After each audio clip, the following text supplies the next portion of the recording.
Welcome to the League of Women Voters of Kentucky's League Day at the Capitol virtual broadcast.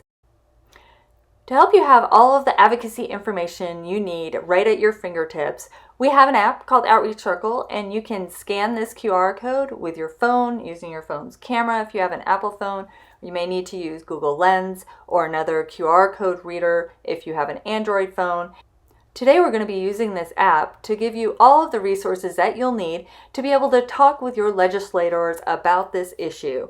We will have a direct links to be able to call the messaging line, and also information on how to make appointments with your legislators if you've never done that before. So will be talking points and all kinds of great information. We use this app throughout the year to empower voters and also to help you stay connected with activities of the League of Women Voters and connect with your legislators on issues important to you. Hi, everyone. My name is Luana Titus, like Jen mentioned. I am the Digital Relation Organizing Manager at LWVUS, but today I get to join you all for your hybrid lobby day. So one of the reasons I'm tuning in is, of course, to support everyone here and support everyone on the ground. But this is, as we move in through the new normal, post the pandemic, and not everyone can always show up for lobby day. I think it's really cool and interesting to see how leagues are stepping into the space to ensure that lobby day isn't just enjoyed by a few, but that we're all coming together in community to, contact our legislators and to, still have this moment, even if we can't drive. I'm from Texas, so you can't always drive to the Capitol because it's always maybe 6 hours away or something. So I'm excited to see how we interact today with our legislator. Thanks, Luana. Jessica is just coming on, but we'll give her a moment. So I'll go ahead and introduce myself. My name is Jen Jackson. I am a co-president of the Lexington League, but I am chair of voter services for the state league. I am also the I would guess digital relational organizing administrator for the state league and the Lexington League. So I manage our outreach circle, which if you haven't heard about, you're going to learn about today. It is a wonderful way to really bring the action right to wherever you are with whatever time that you have. So if you don't have, hours and hours to spend doing kind of a deep dive into league, that you can still take really important action, and we put that right at your fingertips. So within a matter of seconds, you can be reaching out to legislators. You'll have the info that you need to be able to talk about the bills that are important to you. And so that's super exciting. And so that's part of what I do. And I see also that Jessica Roloff has just joined us. So we're excited to have her. She is our Midwest liaison actually, Jessica, you could better explain your title, but from our Kentucky League to the United States League. So Jessica, do you want to go ahead and introduce yourself? Sure, I'm Jessica Roloff. I am on the LWVUS staff, and I'm a Midwest regional organizer. The liaison is the person who's actually on the board that works with Kentucky, but I'm a staff person that's working with Kentucky. So you are part of my region, and I'm just here to support, help strategize, and just do whatever Kentucky's doing well, help support that, and so we can make the grassroots even stronger. So thanks for having me. We're about to have a giant, we're going to have a giant blizzard, Jen. So I so wish I was going to be in Kentucky with you today, physically. Yeah, it is kind of, I don't know, in Kentucky, we have wild weather. It's 36 degrees one day, and then the very next day it might be 75. So we're getting a lucky day today. So we're glad everybody is spending their day with us. So Richard, do you want to go ahead and introduce yourself? Yes, I'd be happy to. I would be in Frankfurt, except that I have another meeting a little bit later today, which I am doing here in Lexington. You can see my wife there in the picture. And I've been involved with the league for a number of years, and at one time was the league treasurer, but now I'm just a consultant. And I'm ready for the daffodils to get serious. Ooh, me too. Although I always worry if they're gonna like freeze after they pop up. That sometimes happens. Yeah, so as Richard mentioned, Cindy Heine is his wife, and she is our legislative liaison. And so she is there in Frankfurt today, leading the in-person portion, while I'm here leading our virtual portion. Luann, would you like to introduce yourself? Yes, I'm Luann Elliott with the League of Women Voters in Northern Kentucky. And well, I'm excited about art opening that I'm involved in. So I got some prints in there. So that's coming up in 2 weeks. So I'm excited about that besides the daffodils. Well, that's awesome. What type of medium do you work in as an artist? Well, oils when I'm painting, but I also do printmaking. So I do etching, which I love. That's Yeah. really great. Yeah. I did not know that about you. Thank you for sharing. It's all right. I'll send you one of our cards, and it's not going to be online. Then you have to come up to Cincinnati. It's in Cincinnati, so at Mount St. Joe. So anyway. Oh, well, that's awesome. Well, good luck with your show. That'll be a lot of fun. Yeah. Bonnie, do you want to introduce yourself? Good morning, everyone. I'm in Western Kentucky. I'm not showing my face because it's a lot earlier on our side of the states. So I'm here to tune in and to learn what I need to know. And good morning, everyone. Goodbye. Well, thank you so much for tuning in, Bonnie. Yeah, it was a quick morning. It was a quick morning for me too. It was like, it was literally 25, and I was like, oh my gosh, I gotta. But we're excited that you're here today. And let's see, Judith, Judy, I guess you go by Judy. Judy, would you like to introduce yourself? Sure. I'm Judy Adams. I'm with the Owensboro AAUW branch. The American Association of University Women shares a lot of the mission and values of the League. And we are thrilled to have our Kentucky AAUW president, Christine Salmon, speaking today. And so because it's 2 hours plus a time change, I did not get up and go to Frankfurt this morning, and I'm doing this in my jammies. Love it. See, this is what digital organizing space can do for you. I feel like it just makes things more accessible for people. And honestly, Kentucky does have, we've got 2 time zones we're dealing with, and yeah, it's really our 7:30 morning start is super early. Well, so exactly. I correct myself. It's a 3-hour drive plus an hour time change. Right. So yeah, virtual is wonderful. Thank you. Yeah. Well, this is why I have to admit I got my jammies on too. And I'm on the Eastern time zone. That's awesome. Actually, yeah, no, I wish I had like jammies on my bottom half, but I put on a dress today because that was the simplest one piece of clothing I could put on. So, well, we're so glad that you all are able to join us today. Natalie, would you like to introduce yourself? Hi. Yeah, I'm Natalie Barman. I live in Scottsville, Kentucky. That's Allen County. So yes, I did not drive up for this today, even though I'd like to be there in person. But I'm so thankful for the ability to take part, via Zoom. So thank you for organizing this. Thanks.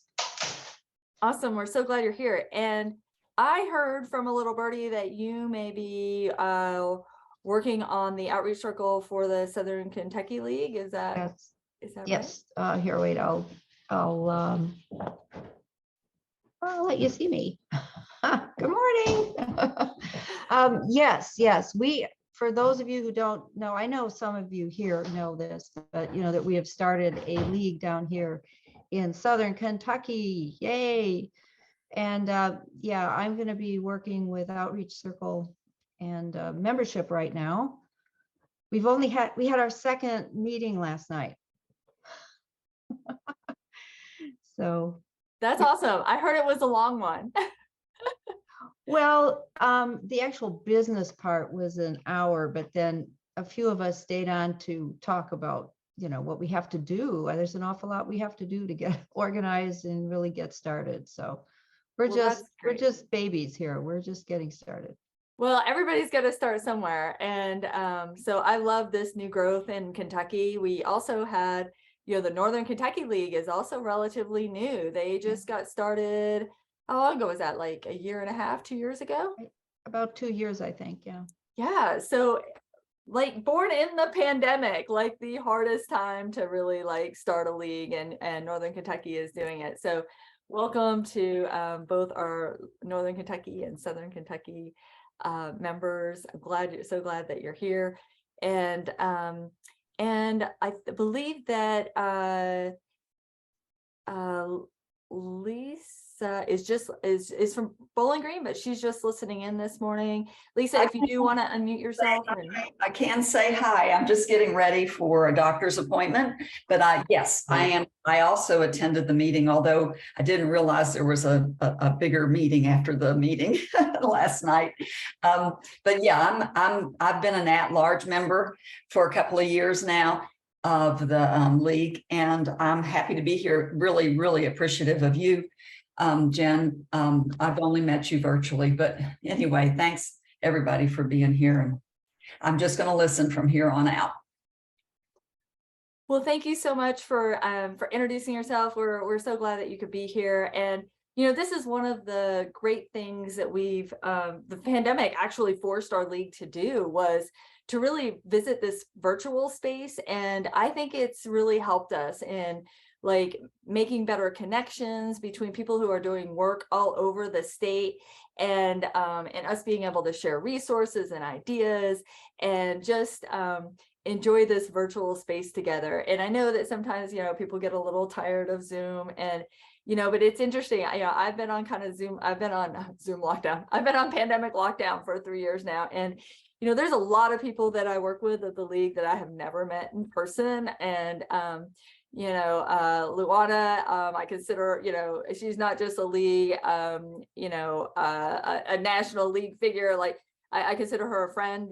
We hang out every Friday pretty much, talking about Outreach Circle or whatever else life has to offer. And so I really consider everybody in my league, it's just like such a resource of friends. And people are working together for the issues that they're passionate about, and we're all in this space together. So it's really fun to kind of meet each other. And even when distances and things like time change or time zones and really the expense of gas and like the time spent in the car, it's so nice that we can kind of transition and kind of pivot and move into these new spaces. And so today we're kind of, I think they're going to be probably getting started in Frankfurt here in the next like 10 minutes or so. But I just wanted to kind of set the stage for what we're going to be like doing today, why we're here today. And so, it has been the State League's tradition for, I don't know how long, honestly, like way before I got involved, to have a league advocacy day at the Capitol. Maybe Richard knows how long that they've been doing that. No, I don't know. It's been a long time though. Cindy's been involved for a long time. Yeah, and Cindy does an amazing job at the Capitol, and she, is there all through the legislative session, like talking with, getting to know the legislators, kind of finding out the scuttlebutt that happens in the hallways and all of those things. And so, and it's wonderful that we are now able to sort of expand that experience and allow others to have access to the legislators in a way, I think, that is very difficult for some people. It's very intimidating to go to the Capitol building. I mean, I found it very intimidating the first time I went, and I had Cindy by my side, like telling me how to get in like the back door through the parking garage, and like all the stuff of what to do, how to go from committee meeting to committee meeting. But you know, the whole process I think is intimidating, and like being able to speak in committee meetings and that type of thing. And so that is the power of the league, is that we have these wonderful resources, people like Cindy and Mary Jo Rogers, who have been doing this work for years, and so they know all the ins and outs. And so I feel like part of my job is just amplifying the work that they do and allowing other people to sort of gain from their just their intelligence and like knowledge about all of these things that are happening in Frankfurt. And so during the pandemic, we have emerged not only with Zoom, but we also now have a digital relation organizing tool, which sounds like a lot of mumbo jumbo, but really when it comes down to is it's an app on your phone. And so I love it because I get distracted by things. So when I get on my Facebook, I get super distracted and I'm like down a rabbit hole buying like an Always pan or like, you know, some other stuff, and off the topic of what I really came there to do. If I want to get my email, same thing. And so what I love about the League app is that I have it on the homepage of my phone. So when I go there, I can just click on it and then I can see everything that's going on with the League. I can also take action. I can call my legislator. I can send, you know, I can find out what bills that the League is interested in and tracking. All of these, I can watch a video about with John Legend, who did this amazing work for the state league to promote voting rights in Kentucky.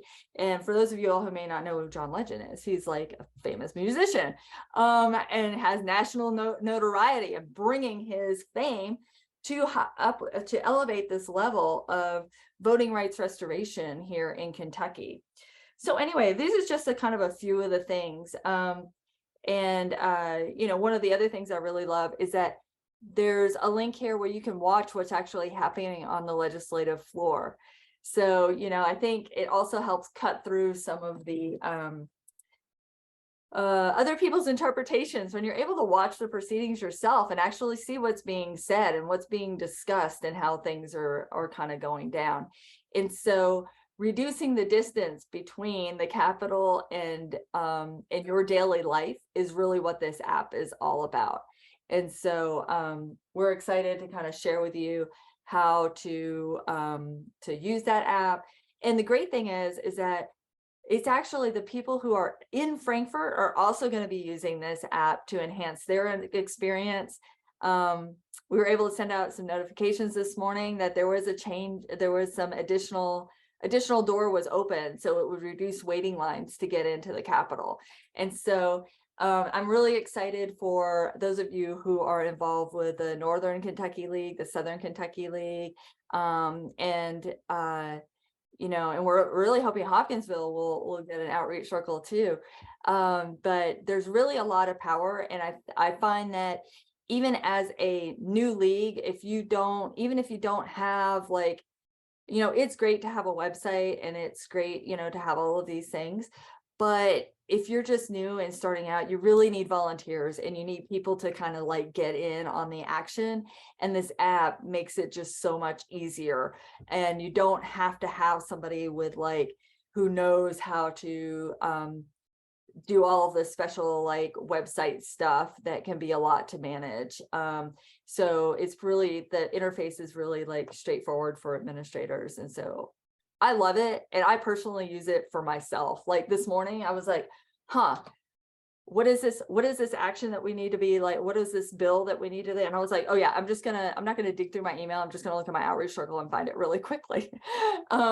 So even as like someone who is deeply entrenched with what the state and local league is doing, like I use it all the time as a shortcut to also like register for meetings, you know, like I'm like, oh yeah, where is that link? I'm like, I'm just going to find it on my outreach circle and just register for this Zoom meeting that's coming up.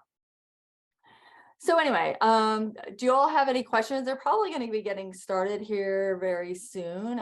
Fran's going to be doing a welcome this morning, but any quick questions? Yeah. So I'm on outreach circle on my phone. So are Yes. there some things that we're going to end up doing? You're going to tell us what to do. Is that the plan? That's the plan. That's the plan. So today, kind of what the overview looks like is that Fran's gonna give us kind of an overview. We're gonna then go over like Outreach Circle if you don't have it downloaded. And then there are actions that we can take together. And also we can watch the committee meetings just like they're doing in Frankfurt, except we'll be doing it virtually. And so we're going to just kind of be walking through those different things. We have actions to call the legislative messaging line. And even if you don't know who your legislator is, there's actions for you to look up who your legislator is. And you may have known who your legislator was, but there was redistricting that happened. And so maybe they got shuffled around. So that is, we're going to do all of that stuff today. And then the app. Okay, so Judy, yes, the app is available to non-members. So anybody can join. That's the beauty of Outreach Circle, is that, which is also League in Action. But anybody who wants to take action with the League, you don't have to be a member. And in fact, the thing I love about the League is that you can be a volunteer with the League and you can take action with the League and you don't have to be a member. We rely on the fact that people see what we do, they experience being a volunteer with the League, and then they want to support the mission by joining. And so it is a rapid way to, there are mechanisms also within the app to share information with your friends and family. And we're going to be taking an action, doing that today in support of voting rights restoration. So it looks like there's action heating up in Frankfurt. So we'll probably be hearing from them momentarily. Jen, I'm just going to let you know that I'm on the computer right now, but we have to leave here at 10 o'clock for some business in Bowling Green. So I will try to connect through the Outreach Circle on my phone. We'll see how it works. Yeah, and you can just, there's a link there to register. Basically, it'll just register you for the Zoom meeting again, and you'll just hop in the Zoom meeting. And feel welcome, like anybody, if you have to like hop off, take, a little break, you've got like, biologic things you need to take care of, like do that, get a drink, take a restroom break.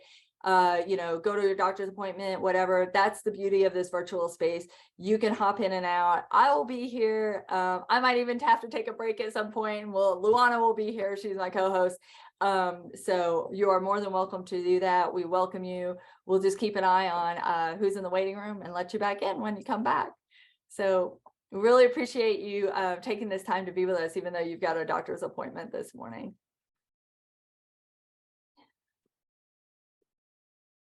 All right, I'm just gonna text Rish real quick and kind of see what they're looking at time frame here.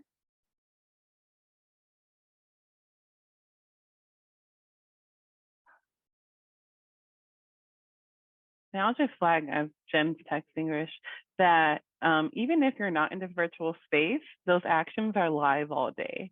So if you have like a minute while you're walking to, another appointment or another meeting, you can always just take the action on your own. This virtual space was just to connect. So this is very, very however you'd like. So the same way if you were in person, you get to pick and choose what committees you want to sit in and watch. You get to pick and choose how long you want to stay. So it's the same thing virtually. We're going to pick and choose. We most likely won't be here on a call all day. But you get to watch. You get to decide, I'm going to go watch my committee hearing, or I'm going to go fill out one of the actions on Outreach Circles to let us know how the committee hearing went, because we need that information, or the Kentucky League needs that information for their advocacy strategy. So, very, very I'm probably going to turn off my camera right now and grab some coffee. So we're all, come and go as you please. Yeah, and we're here also to answer any questions that you have that come up, troubleshoot any issues you may have. Yeah, so it's just, and then we can also just talk about whatever while we're, investigating things, challenges you may have in your local league. Like if you want to do certain kinds of advocacy, but you're not really sure how to do it, we can also, if you want to talk about that kind of stuff, we can do that too. So this space is, open to you to make it what you want. We are here to help you learn how to be more like to reduce that distance from the Capitol to you taking action. And it looks like they're getting ready to get started here in a moment. So Fran's getting mic'd up. So we're gonna go ahead and we're gonna be listening to Fran's welcome. And so they can't hear us. So I'm gonna go ahead and just mute and wait for her to get started.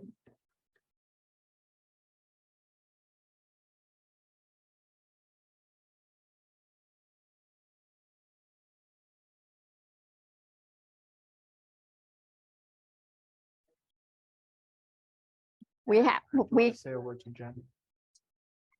Oh, hi, Jen. Hi, everybody who's joining us online. We have a simultaneous video feed for this, which Jen Jackson from the league is coordinating. Cannot hear. So Fran, just use this microphone. Okay. Have to hold it if it's not. Is it turned on? Be careful because there might be some interference with this. Okay, can you hear me now? Can you hear me now? You might have to hold it up. Okay, can you hear me now? How Let's see. about now? Oh, I don't think it was on. There we go. Well, let's put it down and see if it works. Technically, we're gonna work this out. Well- One moment. I'm gonna talk to Jen real quick. All Hey- right. Hey, Jen, with the both mics on, Fran's lapel mic and the big microphone here, there's no interference, right? Okay, we're okay. So I'm gonna, The mic wasn't on, which I'm not very technologically savvy, but I do know it helps to turn it on. Well, let's get started. I think we still have some people who are on the way, but we've got a very busy schedule and I want to make sure we get through it all. Before I start, I hope you all checked in and got your cookies. I have to show these up for the people who are can you all see these? They're wonderful. They're at home. They're of course, this is a 103rd birthday of the league, and then these are the bonnets that the suffragists wore. And so take one of these, although we're not supposed to eat them in this room, so you have to save them for lunch. Or they'll turn us into well, maybe they won't let us rent any more rooms, and that we certainly don't want that. Thank you so much for coming today. And welcome to all of you. I know it's not easy getting here sometimes. Those of us that came, that were driving right into that sunrise this morning, it was, we had to be careful, very careful. Okay, the legislative session is in full swing, and it's important that our voices be heard. Legislators are writing and passing bills that will impact all of our lives. And if democracy depends on citizens being informed and active participants in the legislative process, and the league believes that it does, it behooves us all to become better informed on the issues and more effective in making our voices heard. So you are indeed welcome, and it speaks very highly of you that you took time from your busy lives to be here today.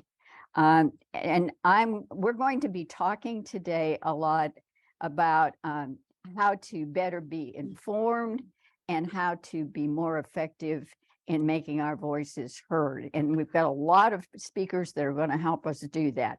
But I'm going to start with one of the most important. The Lexington League has a new member who has already been of tremendous help to the Lexington League and to me personally. talking about technology, getting us up to speed on a thing called, well, if we all have a lot of us have some kind of iPhone. He is terrific and he is so patient, and Outlook Circle is something that is going to help all of us be more effective. So I'm going to make sure I say pronounce his last name right. His name is Rish Ikat. And so Rish, if you'll come on up here, and he's gonna get us started in how to use this technology and be more effective. So let me take the microphone off of me and pass it on to Rish. Thank you.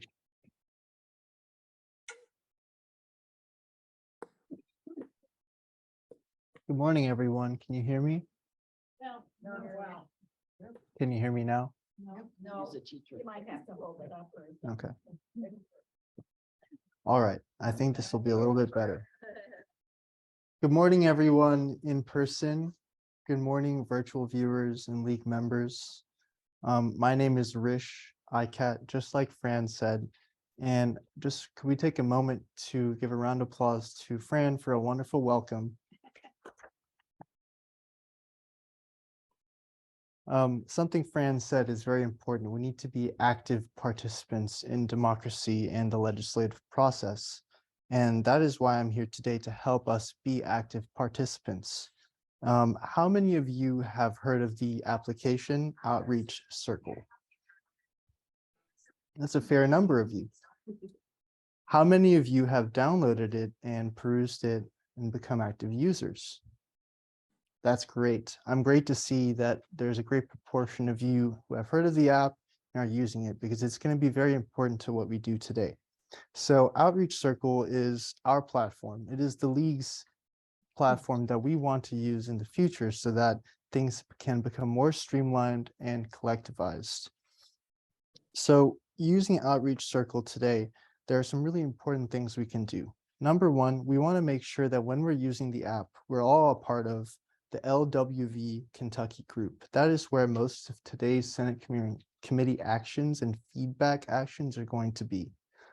That is going to be very important so that we are all involved in the same actions today. When we join and use Outreach Circle today, it'll be very important for us to check in so that we have a good idea of how many people were here, the people that registered, and then we want to be able to look at the League Day agenda. That's going to give us a very brief outline, general outline of how today is going to go.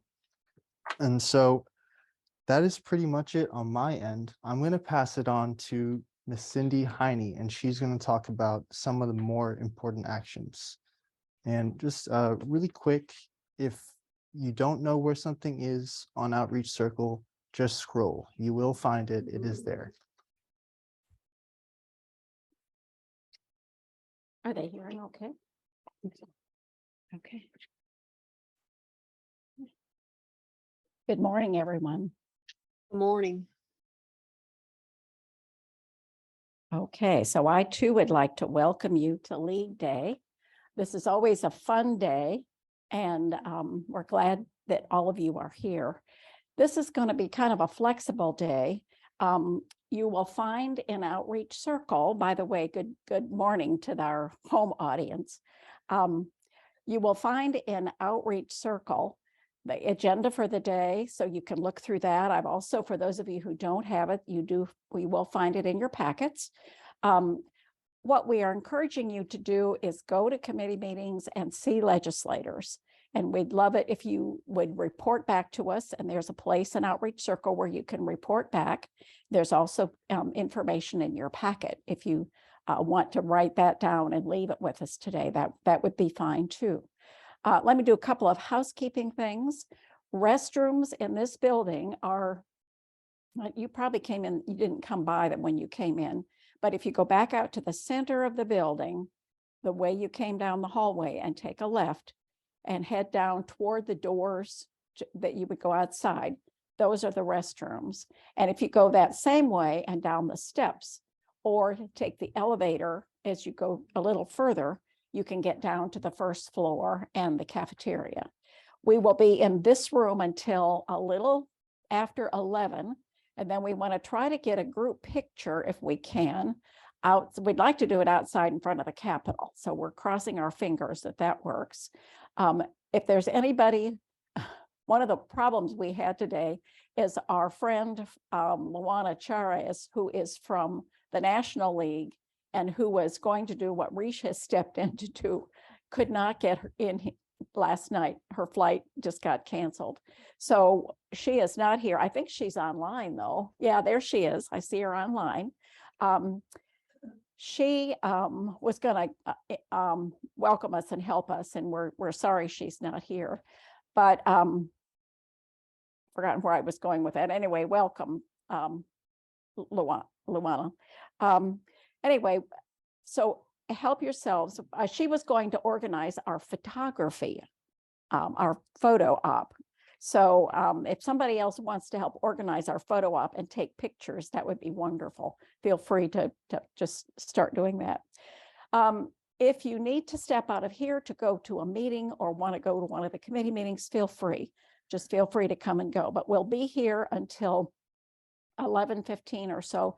At 11:30, we have to vacate this room because there is another committee meeting here at noon, and we have to put it all back the way it was. So if you've moved your chair, please put your chair back. We'll tidy up. And then we'll be in the cafeteria. We'll just find a group of tables, have lunch, just chat, report back on things you've heard. Please try to get into a committee meeting because they are very interesting. You never know what they're going to be talking about. However, we do have today on your outreach circle, you can find the calendar for the day. If you go down quite a ways down on it, you'll see it'll say calendar of the day. That will give you the committee name, the people who are on that committee, the agenda for the day, and the room number. And that's incredibly valuable information. So please do be checking that to see what meetings you might want to attend. There is a new committee here, Families and Children. It used to be part of Health and Welfare, and that is focused strictly on families and kids and those issues. That's a new meeting. I haven't been listening into that one yet, but they are meeting today. I think at 10, I'm not sure, but that might be an interesting one to go to just to see what their focus is and what they're doing today.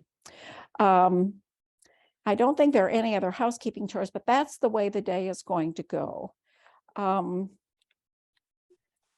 Next thing on our agenda, any questions about that or any of those things? Cindy, yes. you probably announced this earlier, but the Wi-Fi hookup is at the LRC Wi-Fi. That's right. Rish, you got onto that this morning. Just LRC. Yeah, good question. And if you want to tweet, does anybody tweet in here? If you want to tweet out hashtag LWVKY, and that will get us to our Twitter line. And then also, if you would tweet hashtag LWV, that will let our national folks know what we're doing. So if there's any other one, let us know, Luana. Okay, we do have guests this morning. We have two guest groups, and I wanted to just introduce them. And then one of the groups is going to say a few words. But two members of the Louisville chapter, Louisville alumni chapter of Delta Sigma Theta Sorority are here. You want to stand up and say hi? Sharon Bond and Monica Bowman-Saunders. Sharon is a member of the league, and Monica says she's not yet a member. So they have joined us for today, kind of as co-partners. And so we're delighted that you're here. There's a very interesting 10:30 program this morning too. And it's, I don't think on the agenda. Do you remember what room number it was in? Was it 150? Okay. It is the third in a series of 3 events celebrating Black History Month. And it is right here in this building on this floor, 10:30. It's in the rotunda. Oh, it's in the rotunda. Oh, okay. Okay.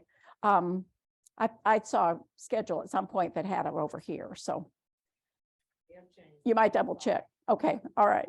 But anyway, I was here for the first one, and it was in the Rotunda, and it was a wonderful program. It was very exciting. And then I'd like to introduce Christine Salmon. Her name tag that for when she walked in said Carol, but it's really Christine. And Christine is with AAUW, the American Association of University Women. They have often joined us on League Day. And Christine's going to talk just for a minute about some of the issues that she cares about. And Christine, you'll have to come up here to do that.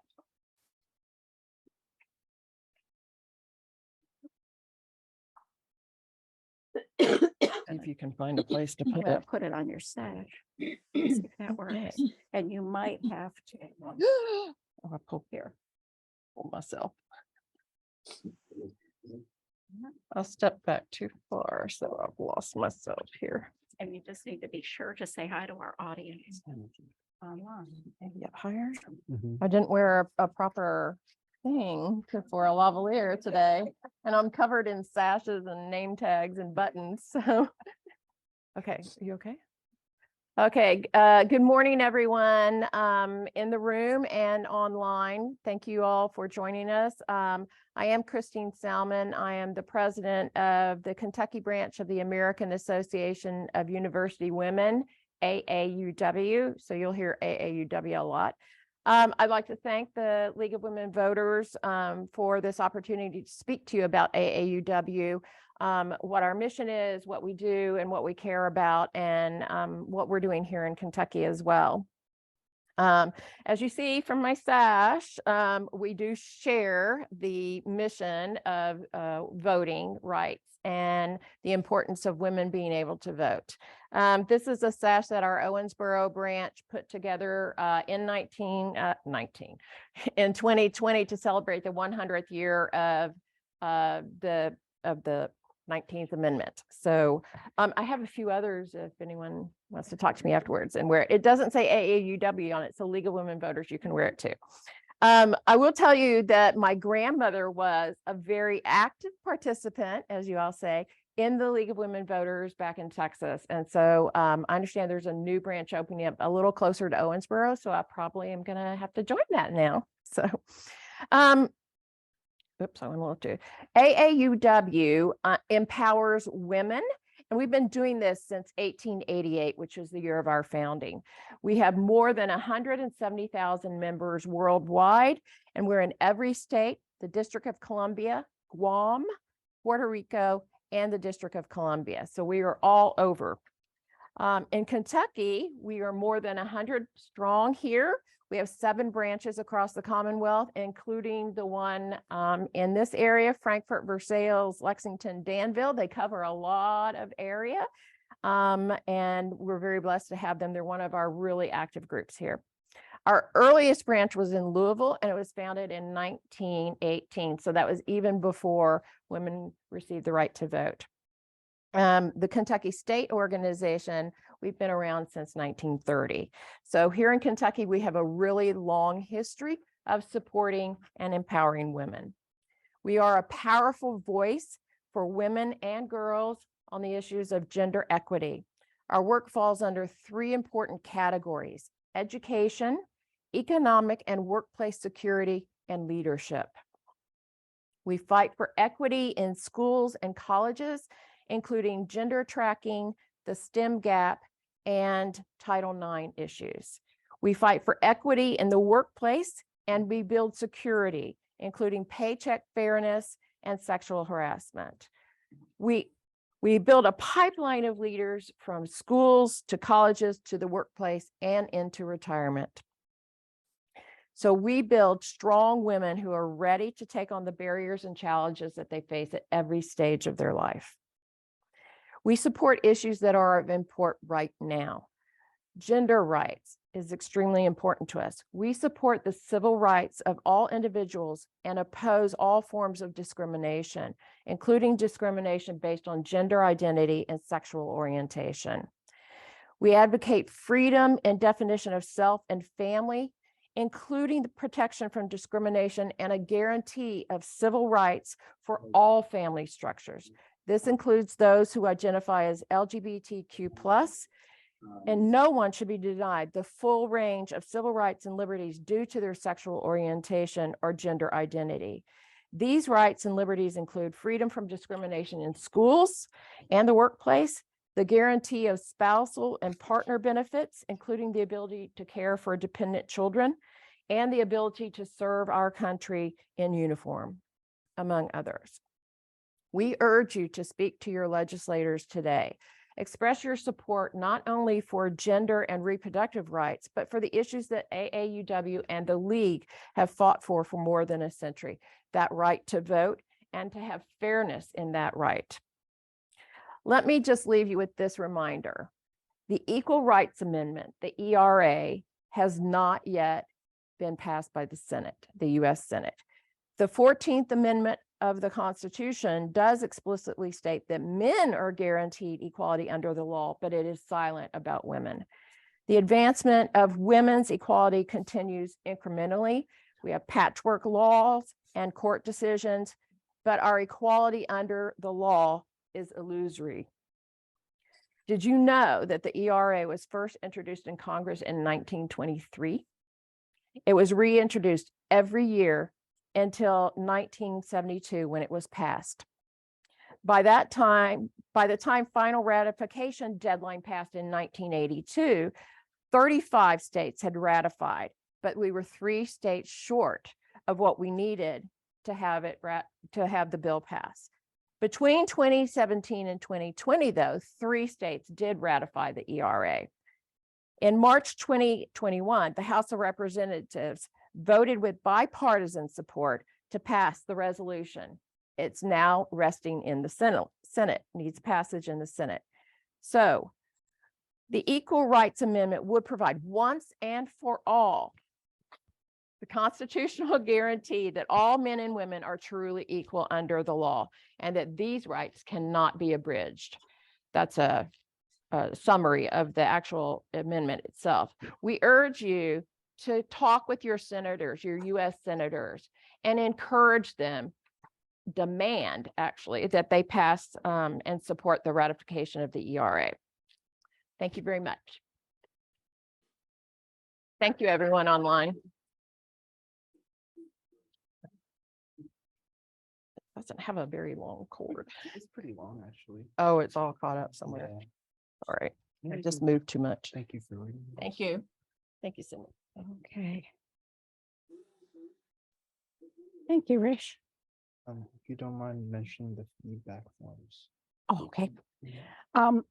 Couple of things that I neglected to do with introductions. Good morning. Is that we also have a guest from Washington with us today. Nicole Porter is here. She is going to be talking at our press conference about the key issue that we're focused on, which is restoring voting rights. Nicole works for the Sentencing Project, and she is an expert on what's happening across the country, has some very exciting things to tell us about what's happening in other states as we speak. So Nicole, we're delighted that you're here. She hails from Washington right now, although I think she started in Texas, right? Yeah. So say hi to Nicole at some point. The other thing that I neglected to mention on the agenda is that at 10 o'clock, we are going to host a press conference, and we will be releasing our report, our newest report on restoring voting rights to persons to Kentuckians who have had a past conviction. This is the one thing that the League has done intently over the years. We started advocating for this issue in 2005, and we issued our first report in 2006. And as we've issued these reports, the Sentencing Project and Nicole in particular have been very helpful in getting us the information that we needed, the data that we needed. So we're looking forward to hearing her at 10 at the press conference. Okay, I think my next task is to remind you that when the day is over, there is a feedback form and outreach circle, and we would like you to fill that in as you go to help us know how we can help you better the next time we do this. What I'd like to do now is walk through some of the issues that we are concerned about. Our target today is restoring voting rights.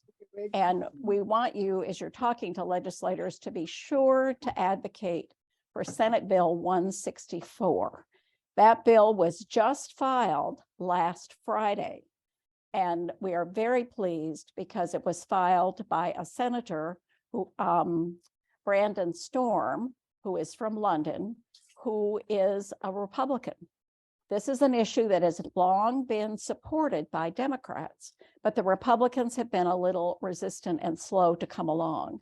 So they have slowly learned and decided that restoring voting rights to folks who have lost those rights because of a silly or bad judgment mistake years ago is the right thing to do. And so we believe that we now have some support there. In Kentucky, we are one of only 3 states that permanently bans people who commit or are convicted of, I should say, felony crimes.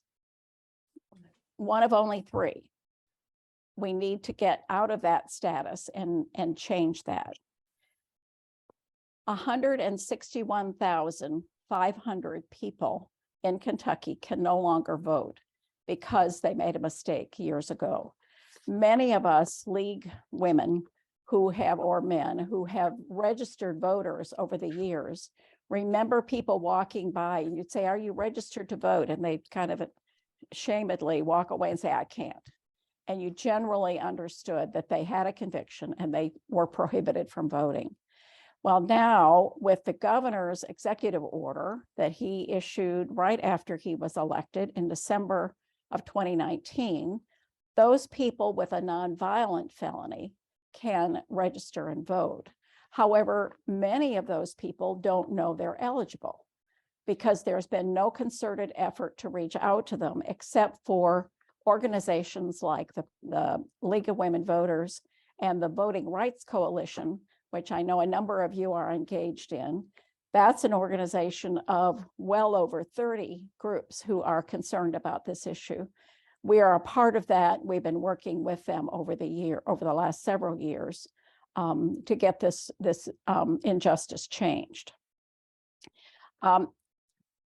One of the challenges is determining what makes sense when it comes to filing a bill, because when you amend the Constitution, and that's what it takes in Kentucky to change this rule, in order to amend the Constitution, you have to have, I think, a 2/3 vote of the House and Senate, and then it goes on the ballot, and the citizens of the state have to vote to make that change, because changing our Constitution is a very important, serious thing to do, and we don't do it frivolously. So getting it on the ballot is the first step, and that's what we're doing with Senate Bill 164.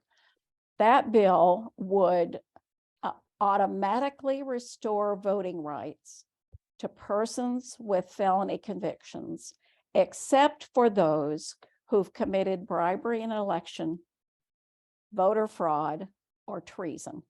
Those 3 things are the only reason that would cause you, if you had a conviction, whoops. Would somebody answer this? Fran, it's our speaker from for at 10 o'clock. Maybe Susan can help him if he has trouble getting here.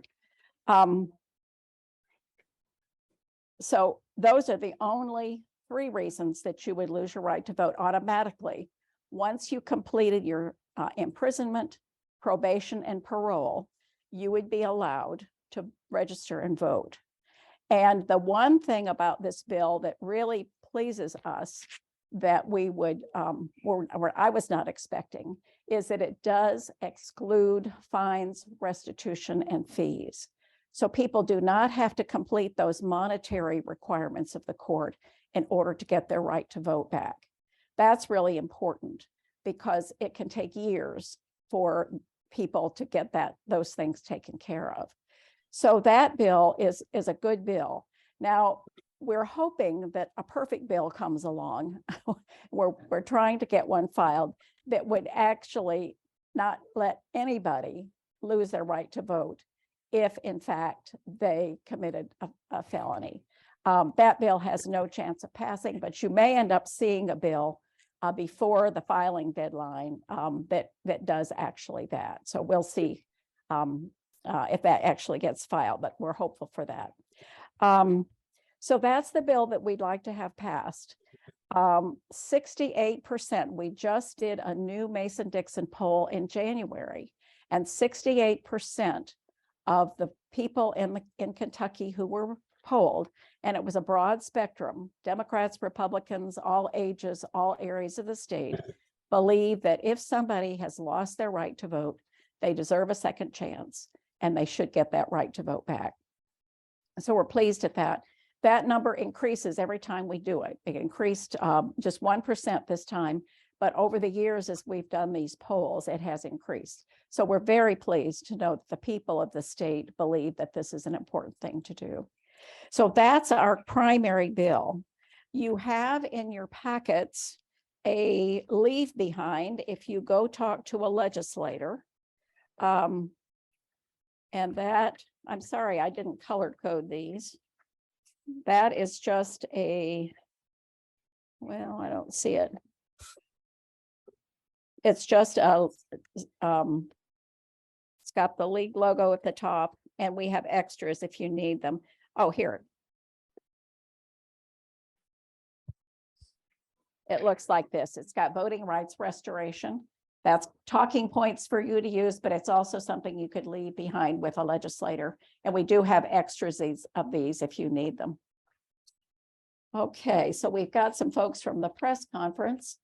Tip or somebody, would you let him know that he's in the right place? It doesn't look like the right place. He's nice and early.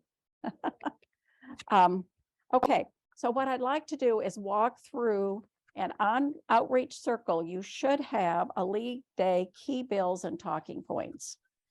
And that is a list of some of the other issues that we do care about here in Kentucky and that the League has taken positions on. We'll start with redistricting. And we've already talked about House Bill 164, but redistricting is an issue that may come up again. And this is something that you might want to mention to your legislators. If you notice the map, the Kentucky congressional map, and you see District 1 and how gerrymandered that is, it's the yellow district. It goes from the Mississippi River up into Franklin County and the Kentucky River. It was gerrymandered for two reasons. One is the congressman who was representing that district was living in Frankfort, and they thought it would be nice for him to be in his own district. And the other is that they were able to dilute some of the vote of the Franklin County voters. We've got a couple of people who live in Frankfort here. That is a real clear gerrymander. That does not represent the people of Kentucky in those districts well. And the courts are still looking at this issue and whether or not they will ask the legislature to come back and redo them, or the House district and the congressional district or not. So you might let your legislators know we need a better process. They had no public hearings. We were able to speak once at a committee meeting, but the maps were not released for people to eyeball, to look at them, to comment on them. Dee Pregliasco chaired our redistricting effort. Susan Weston, who has disappeared. Susan drew our maps for us. We need a public, open, transparent process, and that's what we would like the legislators to do. So if you talk to legislators, you might say, hey, if you have to go back to the drawing board, or when you do go back in 2022, probably, or 32 with the next census, please open up the process and let the public have a right to know. Then the next on that list, and I think you've got this in your packets. Okay, next, and it should be on Outreach Circle. There is a bill, House Bill 179, that would abolish the death penalty. That is an issue that we have talked about for a long time. And the league at the state level and the national level both would support that bill. Next are some election and campaign finance issues. House Bill 21 is actually going to be heard in the Transportation Committee at noon today. And I would love for some of you to go and speak to legislators before or after and express support for that bill. That would allow people who do not have a permanent residence to get an identification more readily. And that's an important thing for us to do because those folks can't vote. They can't register. You almost have to have a ID in order to register and vote. And it's hard to get a job. It's hard to do anything without, you have trouble getting in this building without an ID. So we support that bill. There's a citizen ballot initiative that is not going to go anywhere, but that is the kind of thing that has allowed states to, with public support and referenda, change their redistricting process. California, Michigan, both with ballot initiatives, changed their process so that they now have independent redistricting commissions, which is a really good thing. We won't go there. I'm sure this legislature won't support that, but it has been filed. House Bill 50 and Senate Bill 50 are important bills. Senate Bill 50 is moving. This would change our local elections, and that is elections for school board, city commission, city council. All those local races would become partisan races. In other words, the candidates would have to file as a Democrat or Republican or independent. We do not have a league position on that. And let me just, as a side note, say that one of the things that we do in the league is before we take positions on any of these issues, we study them. We go back to past studies to see what kinds of things the league would support or oppose. And before we take positions, we reference this document and our state policies to be sure that we know that we can take positions. We don't have a position that would allow us to support or oppose that, but some of us personally are concerned about it. And so it's something that you might mention if you have a personal interest in that. As I said, Senate Bill 50 is moving. I think it has been assigned to a state and local government committee. Another bill that we strongly oppose is Senate Bill 18. That bill would allow paper filing of campaign finance records. Now that just recently, maybe 2 or 3 years ago, changed from paper to electronic. With that electronic filing, we can very easily go check any candidate and find out who is giving the money and how much. Becky? That is a misprint. It's a typo that says support, but it should be opposed. On my copy. Oh, I'm sorry. We oppose the fact that they want to do it on paper, but we should support the bill. So make a note of that if you would, if you mention that to anybody. Now that bill is also moving. It's gone to a committee and will probably be heard in the next week or two. We think that's a bad idea because the staff in the campaign finance office they just don't have the capacity to enter all this paper written information into the system so that it is public. And so we think that's clearly an issue that is a public information and full disclosure issue.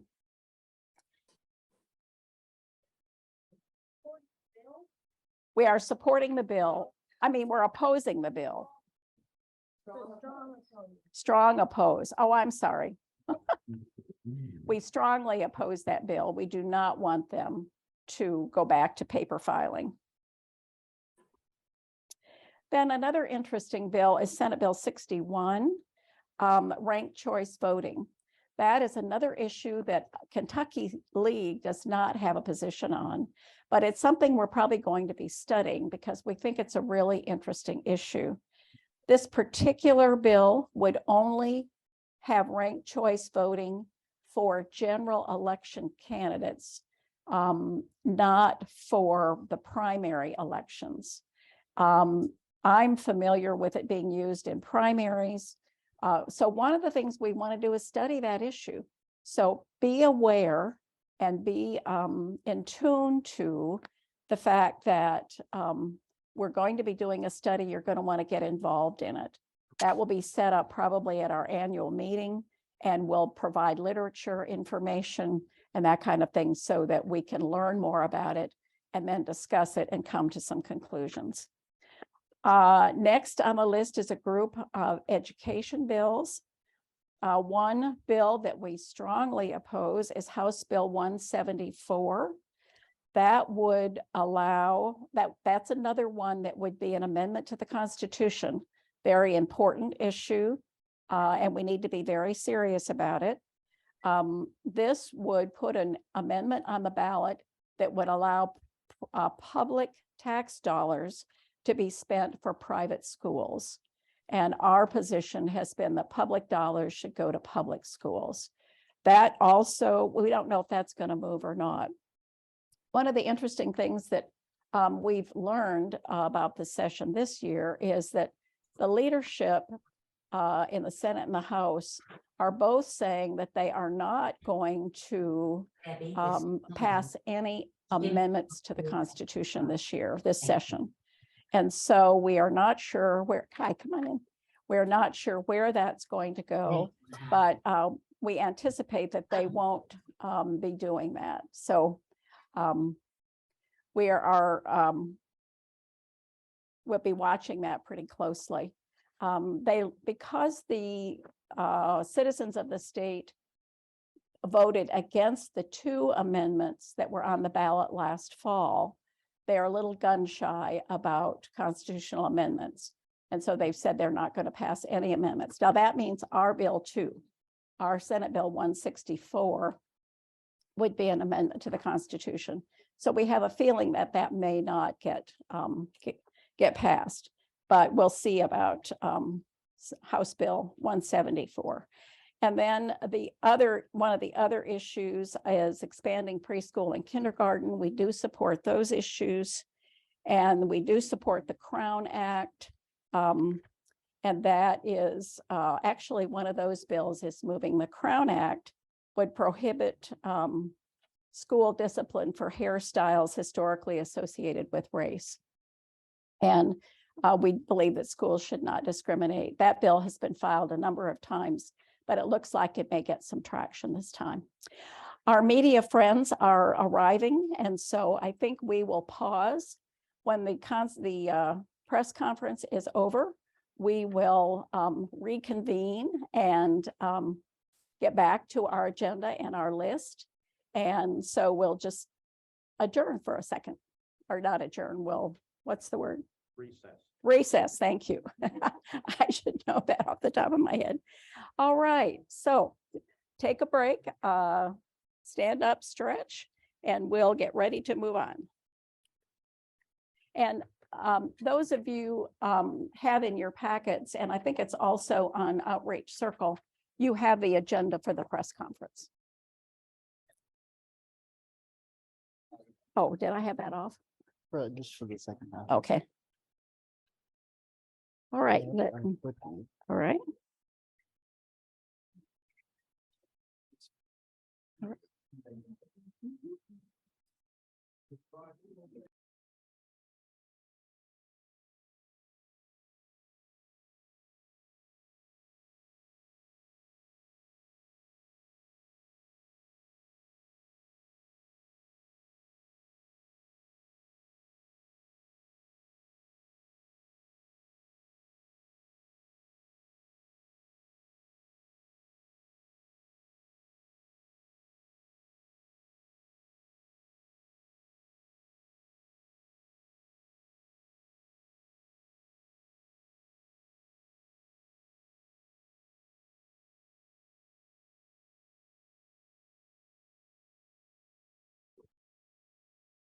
All right, everybody. We're just gonna wait for the press conference, and I know that some of you all have joined us since during the welcome and Cindy's wonderful overview. I'm so glad that she was able to share all of that information. There is and Natalie is back. Yeah, I've been here. Oh, you're back. Oh, wait, you've been here. All right, sorry. I just saw you in the waiting room. All right, so let's go ahead and can we just take a quick photo while everybody is here? And if you want to turn on your everybody fix your hair. Yeah, actually, I'm gonna get my lipstick going, and everybody, if you don't mind, just turning on your video for a quick second. If you can't, that's okay too. But we have everybody's smiling face. Also remember, if there's a big group, nobody notices if your hair is like a little messed up. So, and I'm just gonna do I'm just gonna actually do a little screenshot of us. And I would give a shout out to Rish and Fran, but they can't hear me. So, all right. 1, 2, 3. Oh, wait. We're missing somebody here. Who are we missing? Who's in the middle square? Luann? Right. Is it Luann? Luann. I guess Elliot isn't in her chair anyway. She's missing. She's MIA right now. We're like Nancy Drew's on the case. We're going to find the case of the missing Luann. Luann, come back if you can hear me. All right. Well, we'll try to take another picture when she comes back, but I do want to take a picture at least while we have the people we have, because I know Natalie, you might need to leave. So all right, 1, 2, 3. Oh wait, I see the chair moving. Oh, Luann is back. Yay, Luann's back. All right, Luann. Oh, we're gonna take a quick picture. Are you ready? All right. 3, 2. Well, I'm tricking you all because I counted up before. All right. We're just going to go on 3. Okay. 1, 2, 3. All right. Awesome. And we'll do one more just for good measure. 1, 2, 3. And then do y'all want to do like a silly one or like a fun? Actually, I'm going to get my pom-poms because I feel like we need pom-poms this morning. Okay.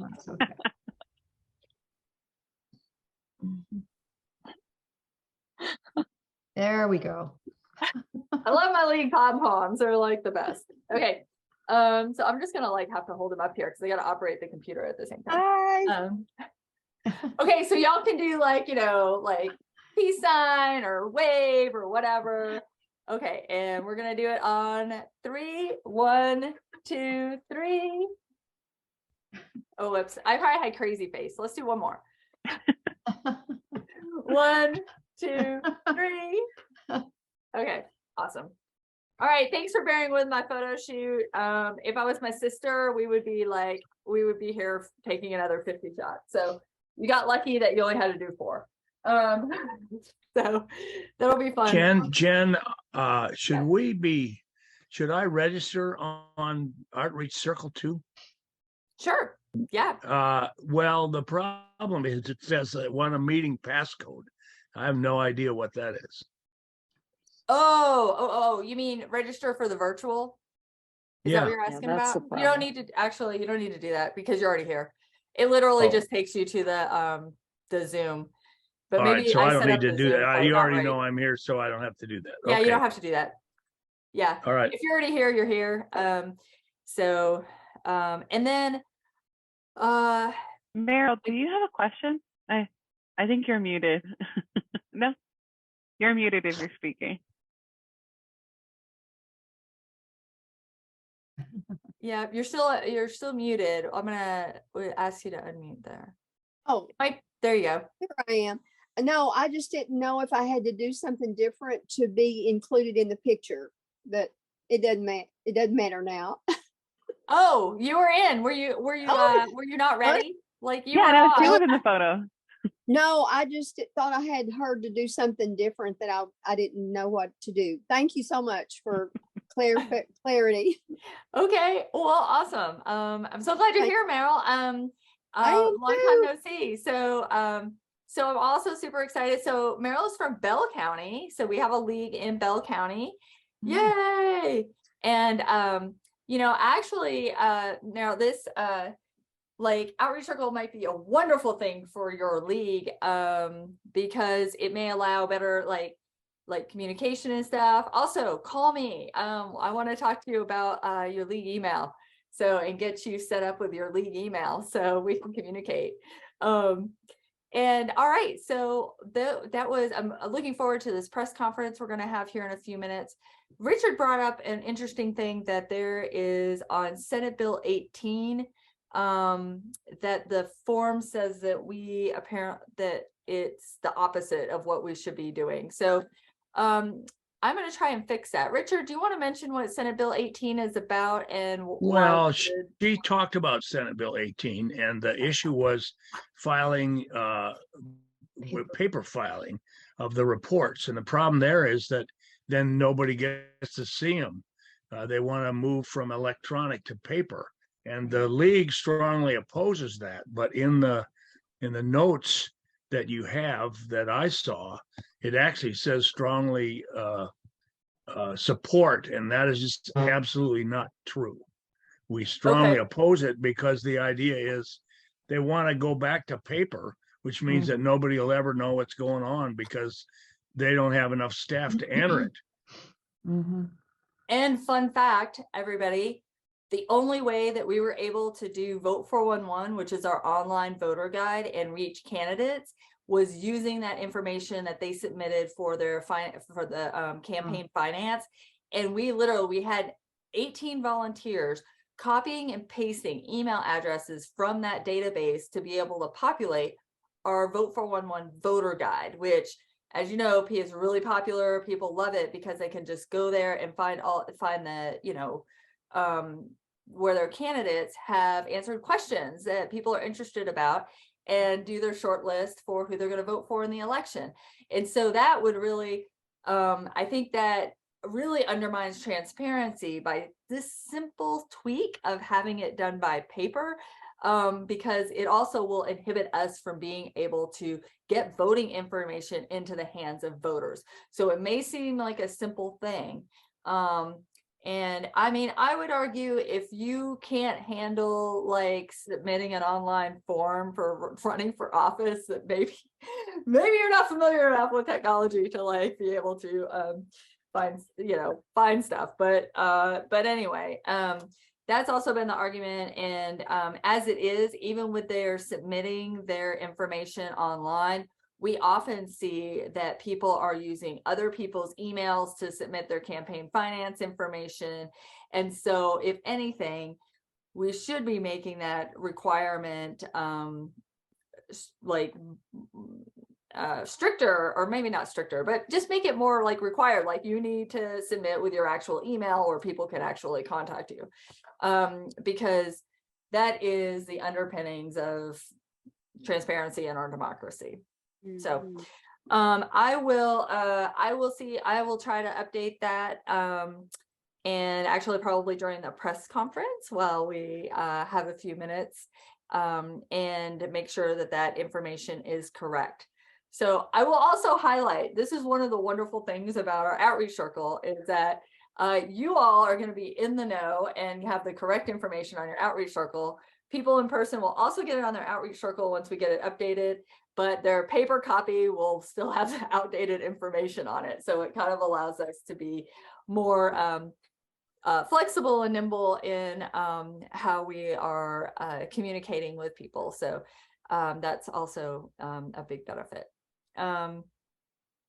So, all right. And actually, so Marilyn is also joined us, and Beth and Shirley and Meryl. So do you all want to, oh, actually, it looks like Fran might get started here in just a second.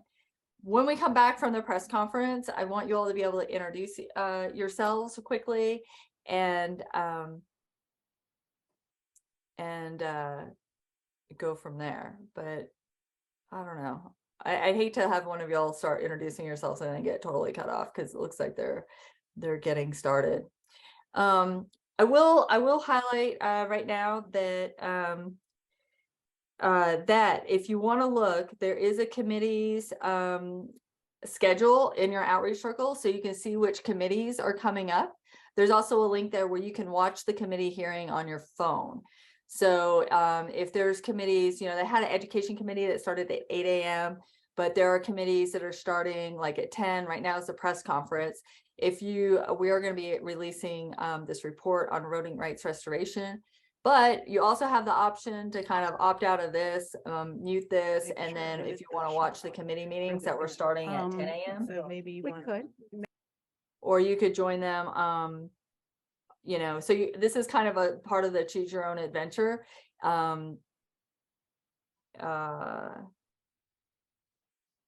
Oh, sorry, I was just reading a text. So Rich was just asking me if things were good. So, all right, excellent. So let me look and see what, I'm going to check my outreach circle and I'll tell you which committee meetings are going to be happening here coming up. There are.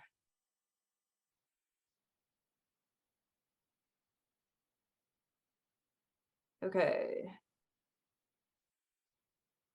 So the 9 a.m. one, 10 a.m. Senate Standing Committee on Licensing and Occupations. Sounds riveting. There's also a House Standing Committee on Appropriations and Revenue at 10 a.m. And then at 11, there's a Senate Standing Committee on Agriculture. And at noon, there's a House Budget Review Subcommittee on Justice, Public Safety, and Judiciary. A budget review at noon. There's also a Budget Review Subcommittee on Primary and Secondary Education and Workforce Development. A Senate Committee on Banking and Insurance, and a House Standing Committee on Transportation. You can also, if you Jen, go are we to- ready? Are you ready? We are ready. Okay, thank you. Thank you all for coming, ladies and gentlemen. We want to go ahead and start promptly. We are also virtual as well as in person, so that's why I'm looking over this way a little bit. Welcome, everybody, and thank you for coming to the League of Women Voters of Kentucky's press conference this morning. We are releasing a new report, Restoring Voting Rights for Kentuckians with Felony Convictions, which contains the latest statistics about felony disenfranchisement in Kentucky and provides recommendations for a better path forward. The future of democracy in Kentucky rests on the ability of all citizens to have their voices heard. The permanent ban on voting for those with a felony conviction not only silences 161,596 Kentuckians, but it also undermines the fundamental principles of our democracy. It is time for the legislature to take action and empower the people of Kentucky to make a choice about who has the say in our democracy. So now it's my pleasure to introduce some people who are standing behind me. And let's begin with Nicole Porter, who is Senior Director of Advocacy for the Sentencing Project. Nicole, I think we have to exchange microphones here.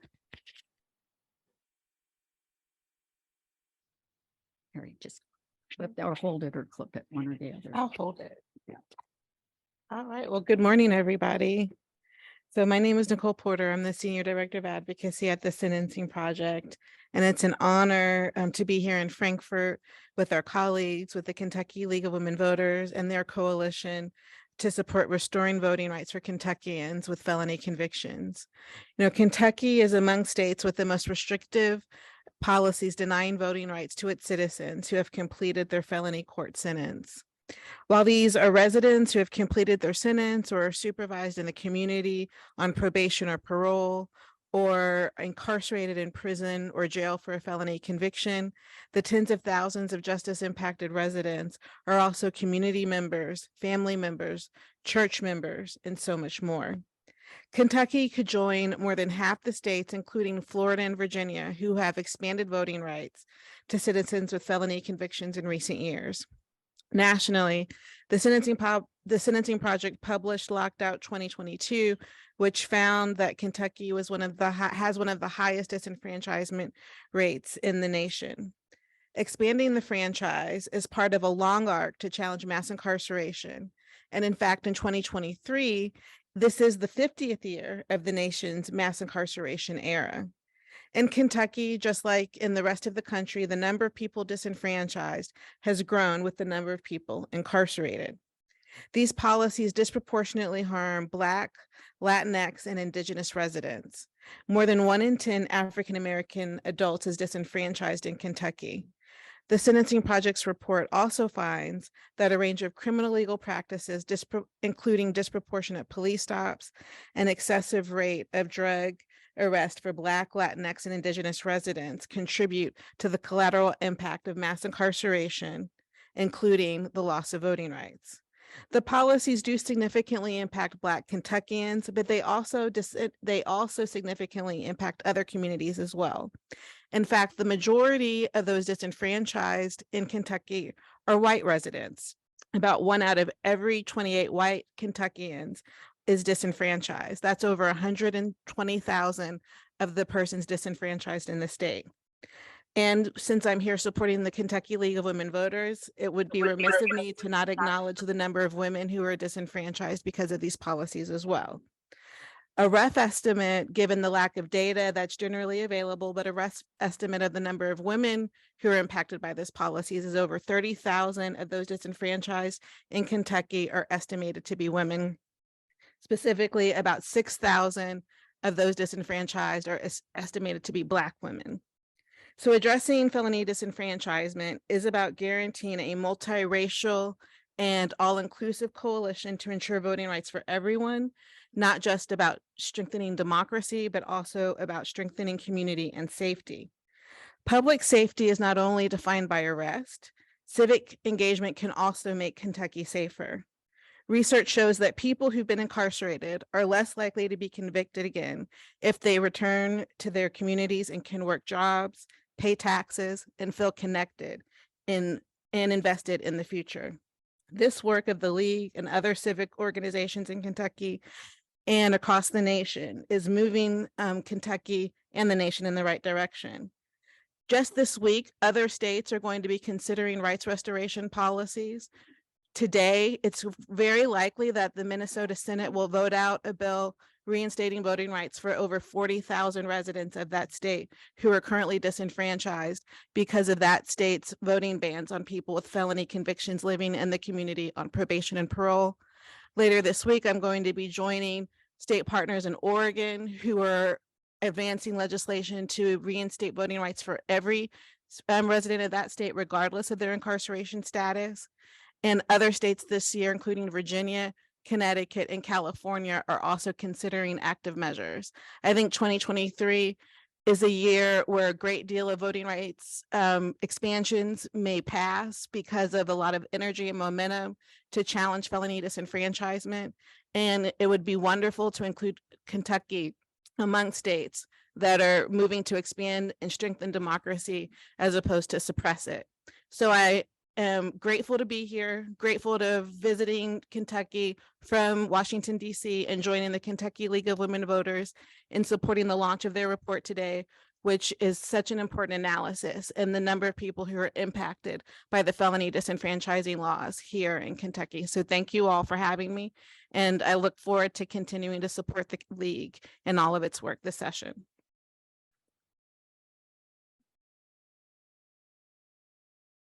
Thank you, Nicole. I'd like to now interrupt for a minute because one of our representatives who's very supportive of this legislation has dropped by, and we're very grateful. Representative Keturah Heron, would you like to make a few comments for us? And this is, we're also visual, so if you'll do that, awesome. Do that. Thank you. Thank you all. I am State Representative Keturah Heron, and I represent the 42nd District.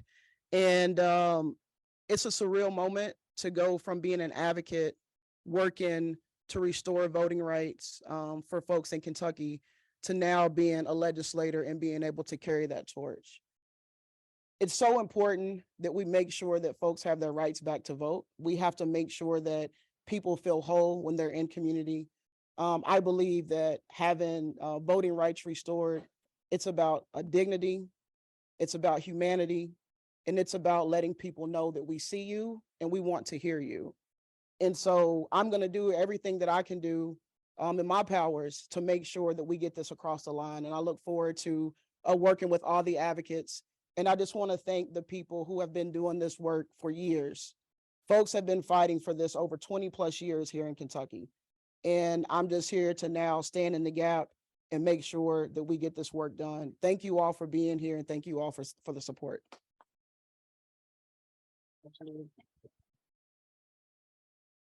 Thank you, Representative Herron. Let me now introduce Elena Sweeney. Elena, if you can kind of talk so that you can hold here and there. All right, I got you. Hello, everyone. Good morning. My name is Elena Sweezy. I am a social worker and a lobbyist here in Kentucky, and I just want to thank the League of Women Voters for all the work that they do and for having me. So I'm also a person in long-term recovery, and I'm a person who's formerly incarcerated. I am a mother. I'm a member of my community. For the past 10 years, I've had to fight and dig my way back to a place of belonging and connection. I became a student in 2015, getting a master's in social work this year. So in 2018, former Governor Bevin asked me if there was anything he could do for me, and I told him he could restore my right to vote. And he gave me a partial pardon. And so in 2019, I was able to vote for the first time. I got there and the lady was waiting on me because there were news cameras there because I was the first time voter, and I was discriminated against at the polls. She told me that she had been waiting on me and that I needed to provide her with paperwork while everyone else there only needed to provide their ID. This took place in my children's school, and it also took place on my 7-year sobriety birthday. And what was supposed to be a glorious day for me ended up being a very sorrowful day. It ended up in tears, and I just felt really shameful. I also navigated the expungement process, which took thousands of dollars, attorneys, and lots of my time to be able to navigate all of those systems. The point I'm making is that I did not receive a life sentence. I was not court ordered to a lifetime of shame, and I'm more than the worst thing that I've ever done. I should not be this hard to participate in the democratic process, and we will not stop until we are whole human beings. I will not stop until my 2 daughters get to live in a world where they don't have to fight as hard as I do to be a part of my community. We need to pass House Bill 97, Senate Bill 164. We need to get this legislation across the line, like Representative Herron said. We've been fighting for way too long. And we should let Kentucky decide if we should be equal in the democratic process. And fear of who people are going to vote for is not an excuse. We deserve to vote, and we need to pass this legislation. Thank you.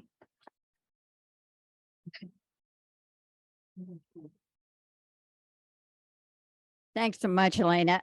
Marcus Jackson, come on.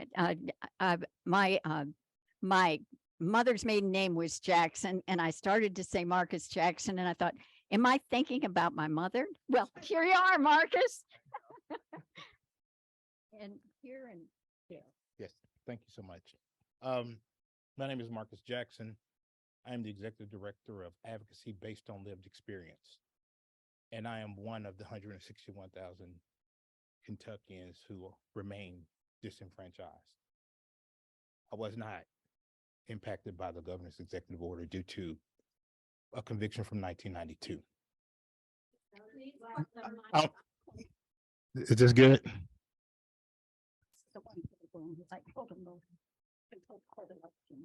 Is this better, ma'am? Let me know. As I was saying, I am one of the 161,000 people that remain disenfranchised due to a felony conviction because I was not impacted by the governor's direct executive order. And the conviction that prevents me from having my rights automatically restored was from 1992. I was 19 years old. And really, it's so painful to me right now because that is a crime that I did not commit. I was sent to prison. I was released from prison. New mind, new heart, just completely destroyed by what happened to me behind those walls. I came home. I committed another offense. I went back to prison. I came home. I went back to prison because I was constantly beaten and stepped on, and I was unable to put the past behind me of what happened of being sent to prison for something that I didn't do. I was finally sent to a mandatory 10-year sentence at Kentucky State Prison for marijuana possession. I had to do mandatory 10 years at Kentucky's only maximum security prison. Scary, terrifying. I had to wear a mask of somebody that I was not to be able to survive every day within those walls. This is what the system does to us. It forces us to behave in ways that we do not want to behave, that we actually hate, and there's no other way to survive but to do those things for us sometimes. In 2014, I was sitting in the visitation room at Kentucky State Prison, and my grandmother had come to see me. What I didn't realize at that particular time is that would be the last time that I would see my grandmother alive. She told me some words that changed my life, that made me really regain who I was as a person. And I began to use my voice to do better for people inside and myself first. And I'll tell you, I'm a man of faith. If you knew how my life was changed and how God moved things for me, I received a job from the Louisville Urban League to do criminal background expungements before I was released from prison. Chabela Sanchez interviewed me on the phone in the halfway house. Sadiqa Reynolds hired me upon my release. I came into a world that was different from the one that I left, or that I perceived a certain way. And it transformed my life. Since then, I joined the ACLU of Kentucky, and I led their Reclaim Your Right to Vote campaign. I went around the whole Commonwealth of Kentucky trying to assist those that had had their rights restored to register and to help in the petitioning process for the other people that were disenfranchised, just like me. And I learned a lot. I heard a lot of stories. I shared a lot of pain with these people. But ultimately, the work that I've been able to do and the work that I've witnessed other people be able to do that were similarly situated to me and had overcome that past, helped empower me to overcome my past and continue to stay on this and do the work that needs to be done to get our voting rights restored. This work has been done way before Marcus Jackson. Wonderful people. Some of the people behind me have been doing this work. And I'm thankful and grateful because while I was sitting in that cell, I didn't know these people existed. These people inspire me today to do better. And I want us, and I look forward to all of us being able to go back and let the people that are inside know that there are people out here to care about you. There are people that's willing to give you a chance. You are more than that mistake that you made.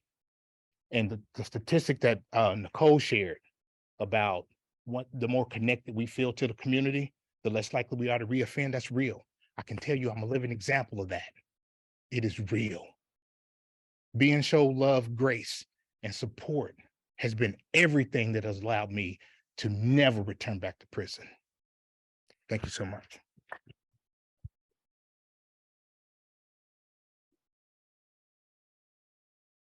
Thank you, Marcus. Really appreciate those words. We're very fortunate now to introduce the Reverend Dr. Anthony Everett, who is CEO of the Center for Prophetic Activism. Reverend Everett.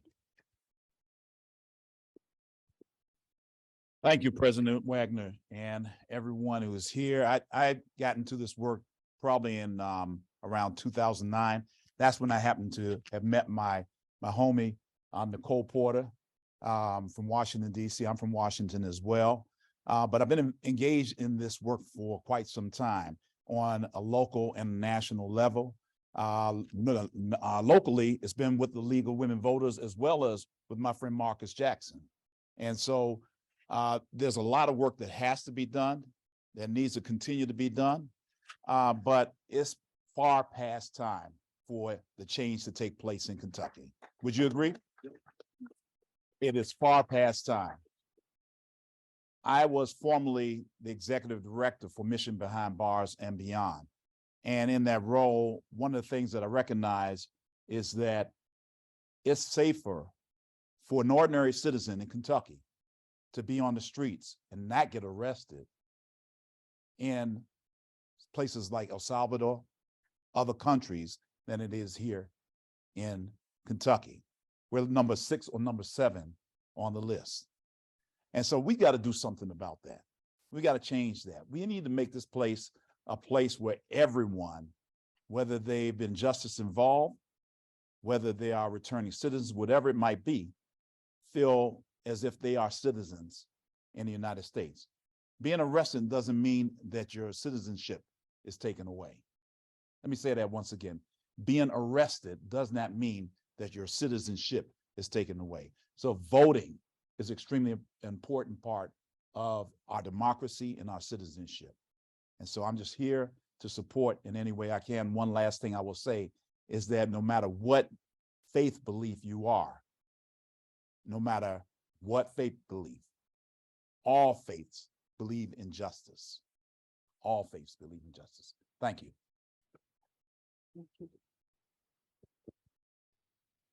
Thank you very much. I'm now going to turn it over to the League's legislative liaison, Cindy Heine. Thank you. Got to hold this up to be sure you can hear. We are here today as women and members of the League of Women Voters, advocating in particular for Senate Bill 164. Representative Herron, who just spoke a few minutes ago, filed House Bill 97, which we also support. However, as those of you who follow the legislature know, if you are a Republican in this legislature, you're more likely to get your bills heard. Senate Bill 164 is been sponsored by Senator Brandon Storm. He's from London, and he filed this bill on Friday last week. It's a very good bill, and we support it and hope that it gets heard, and we'd love to see it be passed this session. This particular bill would automatically restore the right to vote to persons with past felony convictions, only with the exception of those who commit treason, bribery in election, or election fraud. Otherwise, as soon as incarceration, probation, and parole have been completed, a person would have their right reinstated to vote. The other thing that we are especially pleased about with this bill is that if you still have fines, fees, and restitution to pay, that does not count. You can still regain your right to vote, even if you have those yet to pay. Doesn't mean you don't have to pay them, but that is very important because for many people who are released and get back into the community, getting a job is hard. Sometimes fines, fees, and restitution are very lengthy and take a long time. And so we're very pleased that that clause has been added to this bill. This bill would put an amendment on the ballot. It would have to be approved by the voters. So passing the bill doesn't mean we've gotten to where we need to be. Once we get a bill passed, then we'll be advocating strongly to get it voted on positively by the citizens of the state. The other thing I'll mention is that we conducted a poll in January where 68% of the poll responders, this was a Mason-Dixon poll, indicated that they would support restoring voting rights to persons on completion of sentencing.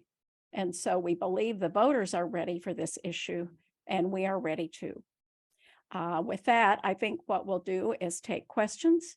And I think any of the folks who are here will be willing to respond to questions. Yeah. In the governor's executive order, first day in office, the restoration excluded those with, as I recall, crimes of violence and sex crimes. I take it with the exception of those three that you mentioned just now, those would also be included in the restoration. That's correct. That's correct.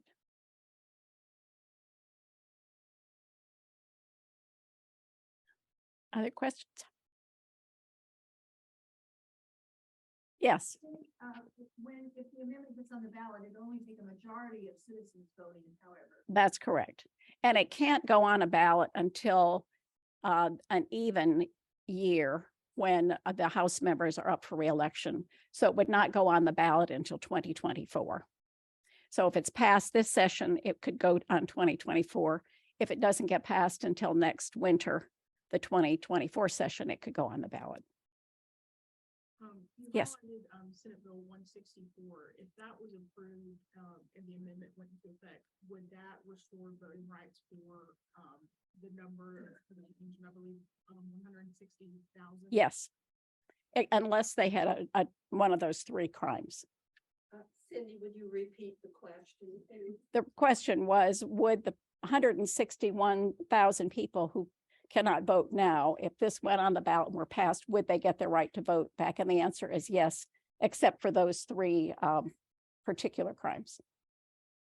Do you have an idea of how many people might fall into that category? I don't know. And if anybody knows, let me know. Any sense? Yeah, we don't know that. We don't think it's very many. It's a pretty small number as far as we know, but we don't have exact data. Yes.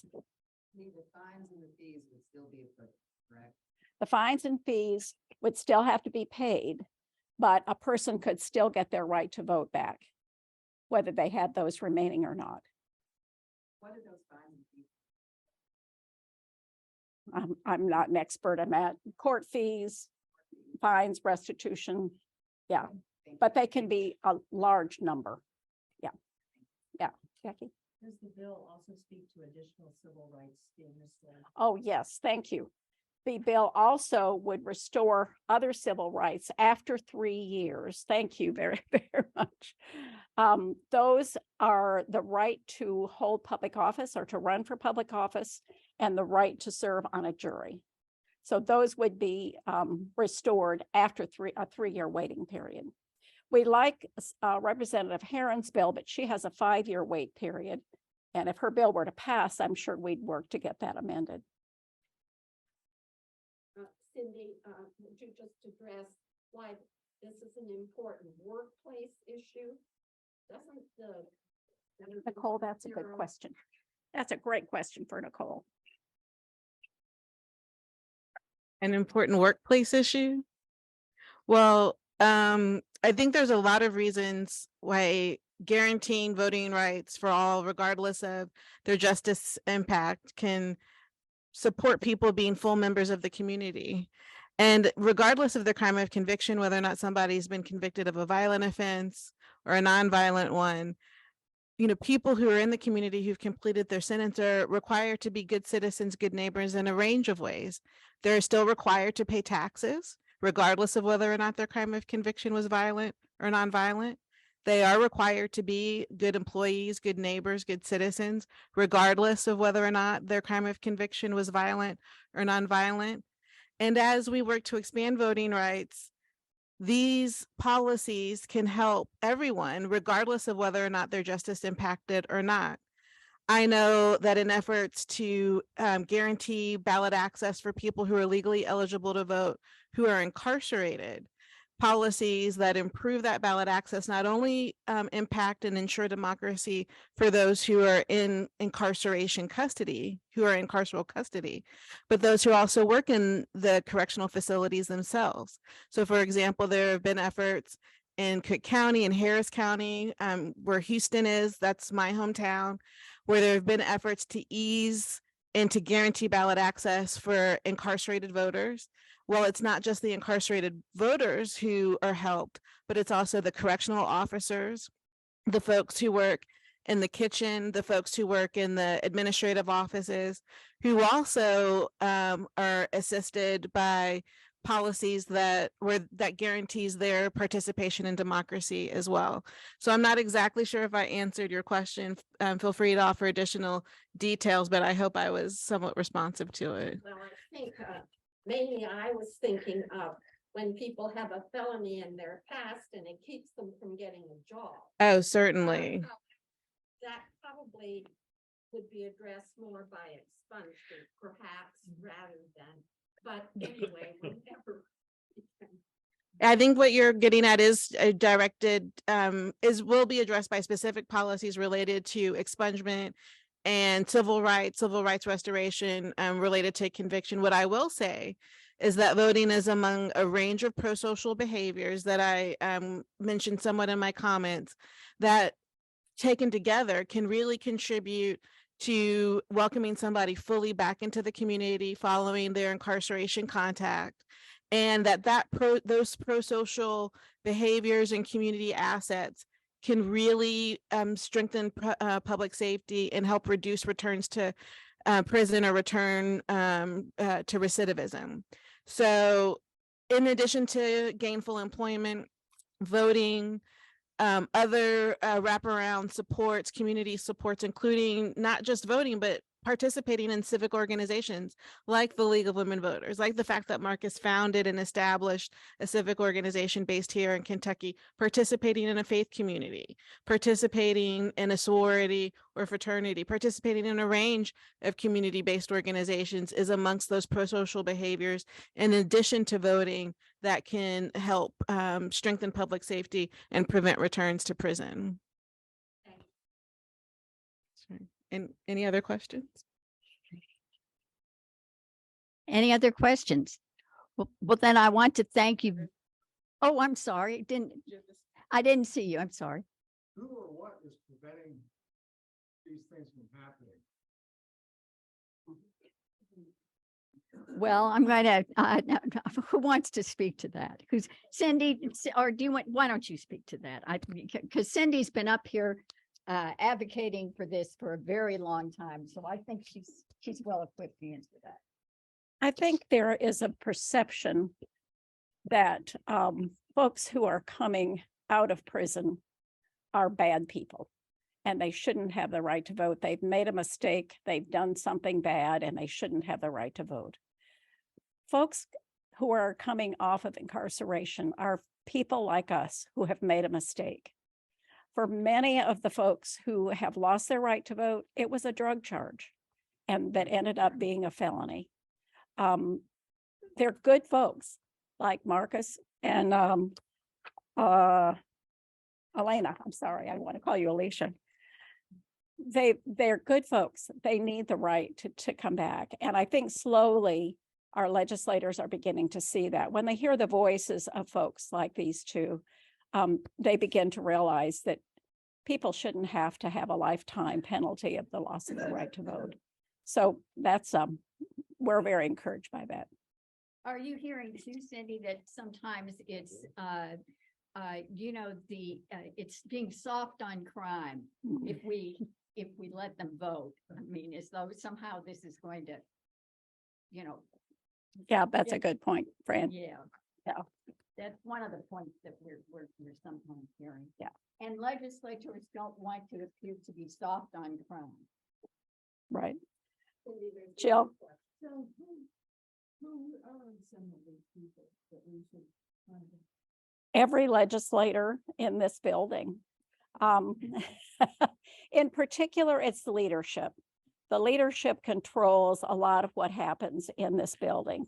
And so members of House and Senate leadership both need to hear from us. But our own legislators need to hear also, because they do speak to their caucuses. And when they have a large number of people who want a particular issue, they speak to that and they talk about it in their caucuses. And I think that's because of all the advocacy that has gone on over the years through the league, but also the Voting Rights Coalition, a large number of organizations, people are beginning to understand that this is an injustice that needs to be corrected. Yeah, yeah. Presently, is there a direct law in Kentucky that says if you committed a felony, you may not vote? It is in the Constitution. It's section 45 in our Constitution. Yeah, and that's why it has to be an amendment to the Constitution to change it. Yeah. The governor's executive order, do you guys worry if something like this doesn't pass, that executive order could then also be overturned and then even more people could? Yes, the question is, are we concerned that when the governor changes, the executive order could change? And yes, definitely. One of the concerns we have, and the reason this is so urgent, is because different governors have a different feeling about this. And if once our current governor is gone, with just the stroke of a pen, his order could be eliminated. And then folks would go back to not having the right to vote. That's why we need to change it. We need the citizens of the state to make the statement, to vote to change the amendment, to make it permanent and very clear, so it's not confusing. It's been very confusing in the past. It's hard now to know what is and isn't a felony conviction. And so there's a long list of things people have to go through to be sure their conviction or isn't a violent crime. And so, yes, that's a very important point. We need to get this passed, get it solid, make it clear, and not rely on the voice of one person who happens to sit in the governor's mansion to determine whether or not people can have their rights restored. Thank you for asking that question. Okay, I think we are probably wrapped up. I'm sure folks who are here would be happy to answer questions. And we thank you very much for being here and for your attention. With that, I think we'll wrap up.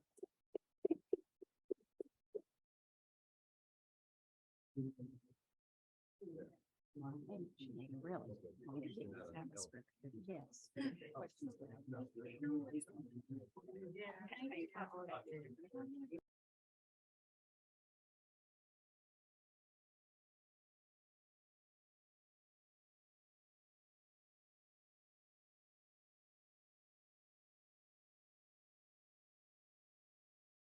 I think Jen stepped away for a second, but as folks are kind of wrapping up on the press conference, now in-person attendees will be joining committee hearings, going to check it out. Again, we can do that as well. So I'll let Jen kind of outline our next steps as virtual folks. Yeah, sorry, I'm a little breathless. I went downstairs to see if Cindy had left me a copy of the report to show you all.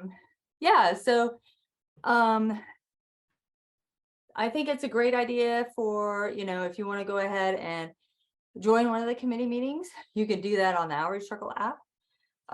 If you want to, and you can, mute, go off video.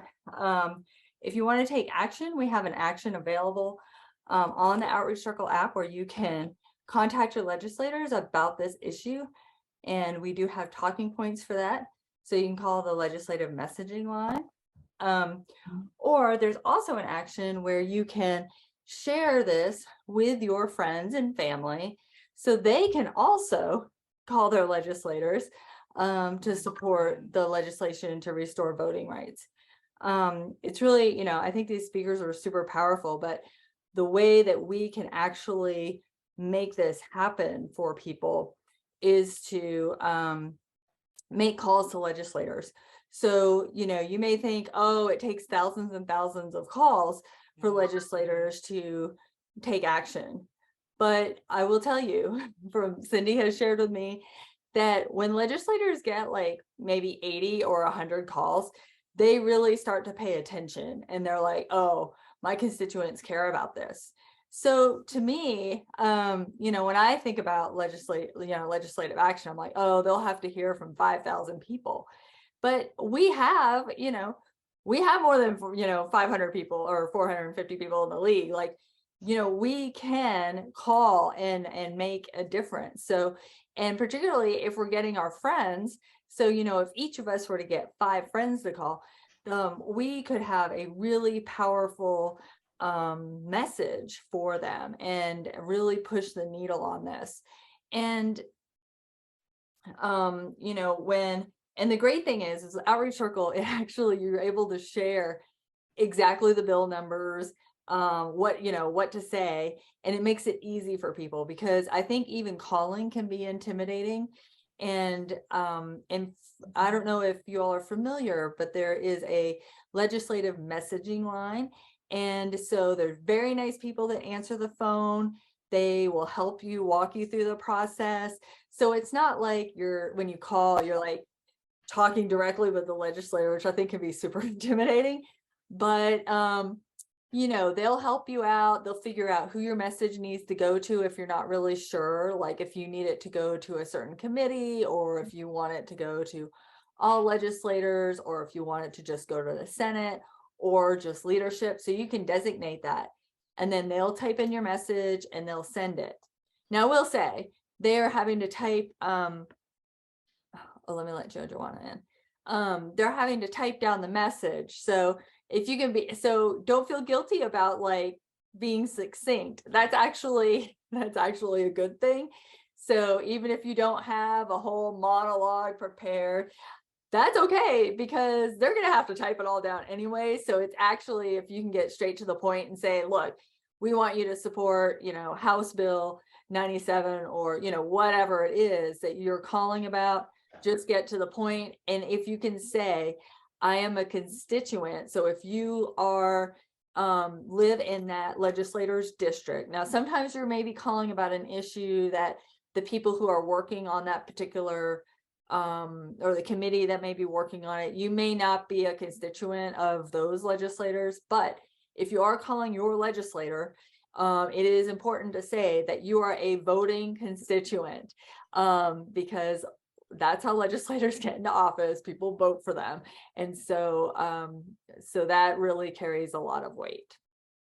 Does anybody have questions right now? And let me see, we can, or maybe, Luana, do you mind sharing your screen for the outreach circle and sharing that action for? Yeah, let me go ahead and share it.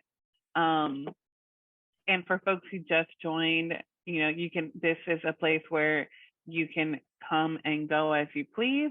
We're going to be taking action the same way that folks are doing in person, going on their own in the buddy system to go talk to legislators, or leave phone calls as they're like waiting for the next committee hearing. That's what we're going to be doing, but just virtually. So I'm going to share my screen so y'all can see.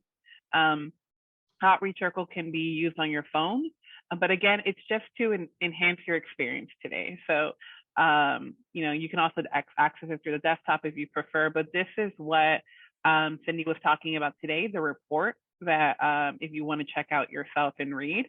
But this is the action that really, that Jen was highlighting earlier, was again, asking our, calling and leaving a message. Calling and leaving, I love that sound, by the way. But also to, so let's, I'm on the app, I'm on the desktop, so that's what it's doing, but sharing it with our friends and family. And I think it was a talking point that you were mentioning, right, too, Jen? Yes, so that is right below that action, there is a talking points, and you can, you passed it. Yeah. Talking points for, like, if you click on that and open it, it'll have like all the talking points for that. But even within the action above it, like, in some ways, you just need to call on, like, it's House Bill 97 to support, and then Senate Bill 164 is a strong support. And the reason that there's various bills, and as Cindy mentioned, there's various bills, and there's kind of different stipulations and things they're tagging on to the end. So we would prefer not to have any waiting period at the end, because they're kind of like, okay, you've gotten a sentence and you served your sentence, but now we're going to punish you even more. So it just seems like I don't know, unnecessary. And as you've heard from many of these speakers, really the pathway to having less crime is to bring people back into the community, and to help them, secure housing and, all of these things, but also feeling part of the community and being able to vote. And so they feel invested in their communities. And so anyway, those are the bills. And then you can, and then after you call, if you call, then you can share your advocacy experience. We've got a form here where you can just, every time you call, if you call about different things, or if you're meeting with somebody, if you can report on each one of those, it kind of lets us know what, what you've been up to. We're going to force Luana to put in her email here. And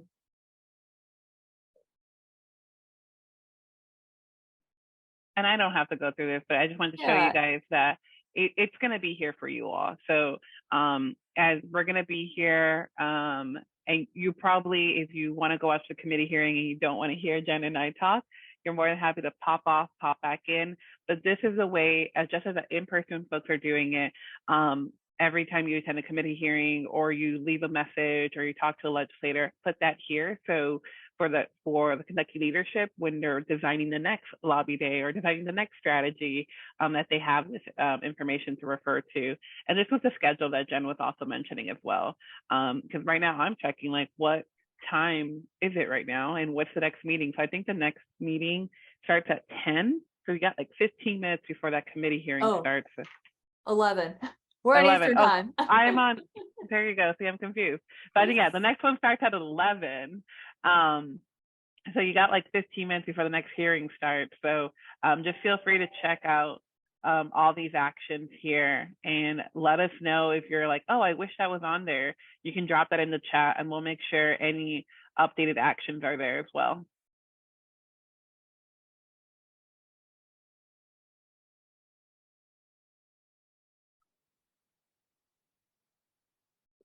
All right, so we'll just be hanging out.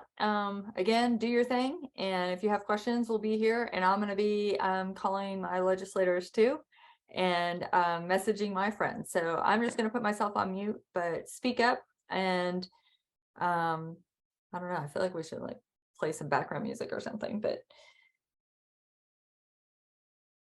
does anybody have any questions? Is everybody on their app? If you're having trouble with your app, you can always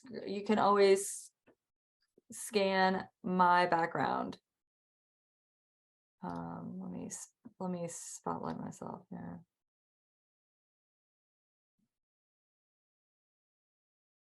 You can scan this if you have an Apple phone. You can do it with your camera. If you have an Android phone, then you can use a QR scanner, or I have Google Lens on my phone, so I can just highlight it with Google Lens and it'll bring you there. Bye, Richard. Thanks for joining. Also want to mention, Marilyn brought up a great point. A quick message to support a House or Senate bill is a great thing to leave on the legislative message line. You can also pair that with an email or a letter with some talking points. So that's kind of the 1-2 punch there. All right, great, Marilyn. Thanks.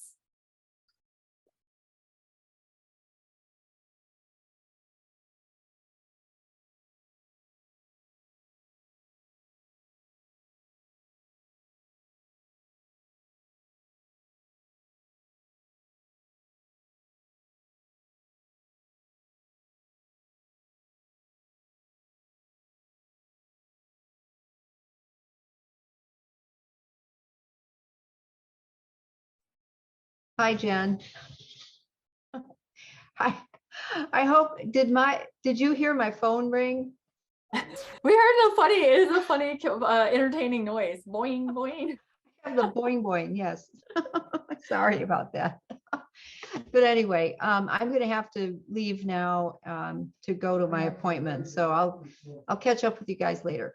Yeah, sure. We're gonna have a why don't we can do an optional debrief at say like 12:30 if y'all want to hop back on and kind of share your experience, how it was for you. Like you know, if you did happen to talk to anybody, if there were any tidbits you learned, or even if there were things that you learned in reading the report that you wanted to highlight for people, that would be great too. So we'll be, you know, you can hop back on at 12:30, and you're on mute, Natalie. We can't hear you. Yeah, it's late because it's 11:30 here, not 12. Yes, okay, sorry, yes. So it will That's be, okay. My head does it. yeah, 11:30 for you all. Sorry, I try to not be so Eastern time zone centric. So great. Right. I mean, that's one of the things we're very conscious of down here, and we make sure we put CT or ET on anything that we do. But I understand when you're in the dominant time We have zone. we have been working to try to add that. In fact, on the original agenda, I put like Eastern and Central time to be. This is also complicated because the things happening at the Capitol are on, well, Eastern. I guess it doesn't matter, but anyway. Or So Eastern. what they're listing on their website is also Eastern. But anyway, yes, we are trying to be better about that and not leave out our friends in Western Kentucky. Okay. Bye, guys. All right. See you later if you want to hop back in. Okay, got it. There you go. There we go. I'm not able to get the list for the committee meetings. I had it, I mean, I've looked at it before, but I'm not finding it to be able to get on it again now. You would click on the watch committee meetings. Okay. Oh, okay. All right. Click on the green Wait. button, and then it'll take you to this page. Oh, okay. Got it. Okay. Legislative menu. Basically, all the committees meet in this one place. So there's Right. there's basically two cameras. There's legislative coverage 1 or legislative coverage 2. So you're gonna choose either one, and that will tell you what's coming up next. So right here, House Transportation Committee is coming up next on that channel at noon. Okay. And At then noon. I'm looking, I'm seeing it. I've got the picture of the assembly room, I guess. on your phone. No, I'm seeing it on the iPad. Yeah, I'm sharing my screen so she can see it. Oh, So thank you. yeah, I'm just sharing my screen. And right now, the reason why you can't click on other ones is because they go one at a time on live. So you're already here, like you're ready for the next one. And the next one is the it's this one, the House Transportation Committee. So we don't have to even jump around. We get to stay in one area. Okay, so I can stay here and I'll be fine. Yeah, so I'll stop sharing my screen in a second, but you'll have it on your phone. So all you would do is kind of like what Jen said, is click on the green button, watch committee meetings. It'll click on it, and it'll take you to exactly what I was looking at right now. It'll take you here. Sometimes I want my phone I don't want to watch it on my phone. I put the Outreach Circle app on my iPad because my iPad has the same thing. And then I could watch it. Thank you for joining us at our hybrid League Day at the Capitol. We hope you feel empowered. Remember that the Outreach Circle app is available all the time, not just on League Day. And this is where the League of Women Voters is able to provide information to you about not only legislative issues, but also election information. Be sure that you have your app notifications on so you can get election updates and voting information. Thank you for joining us today and all you do to defend democracy.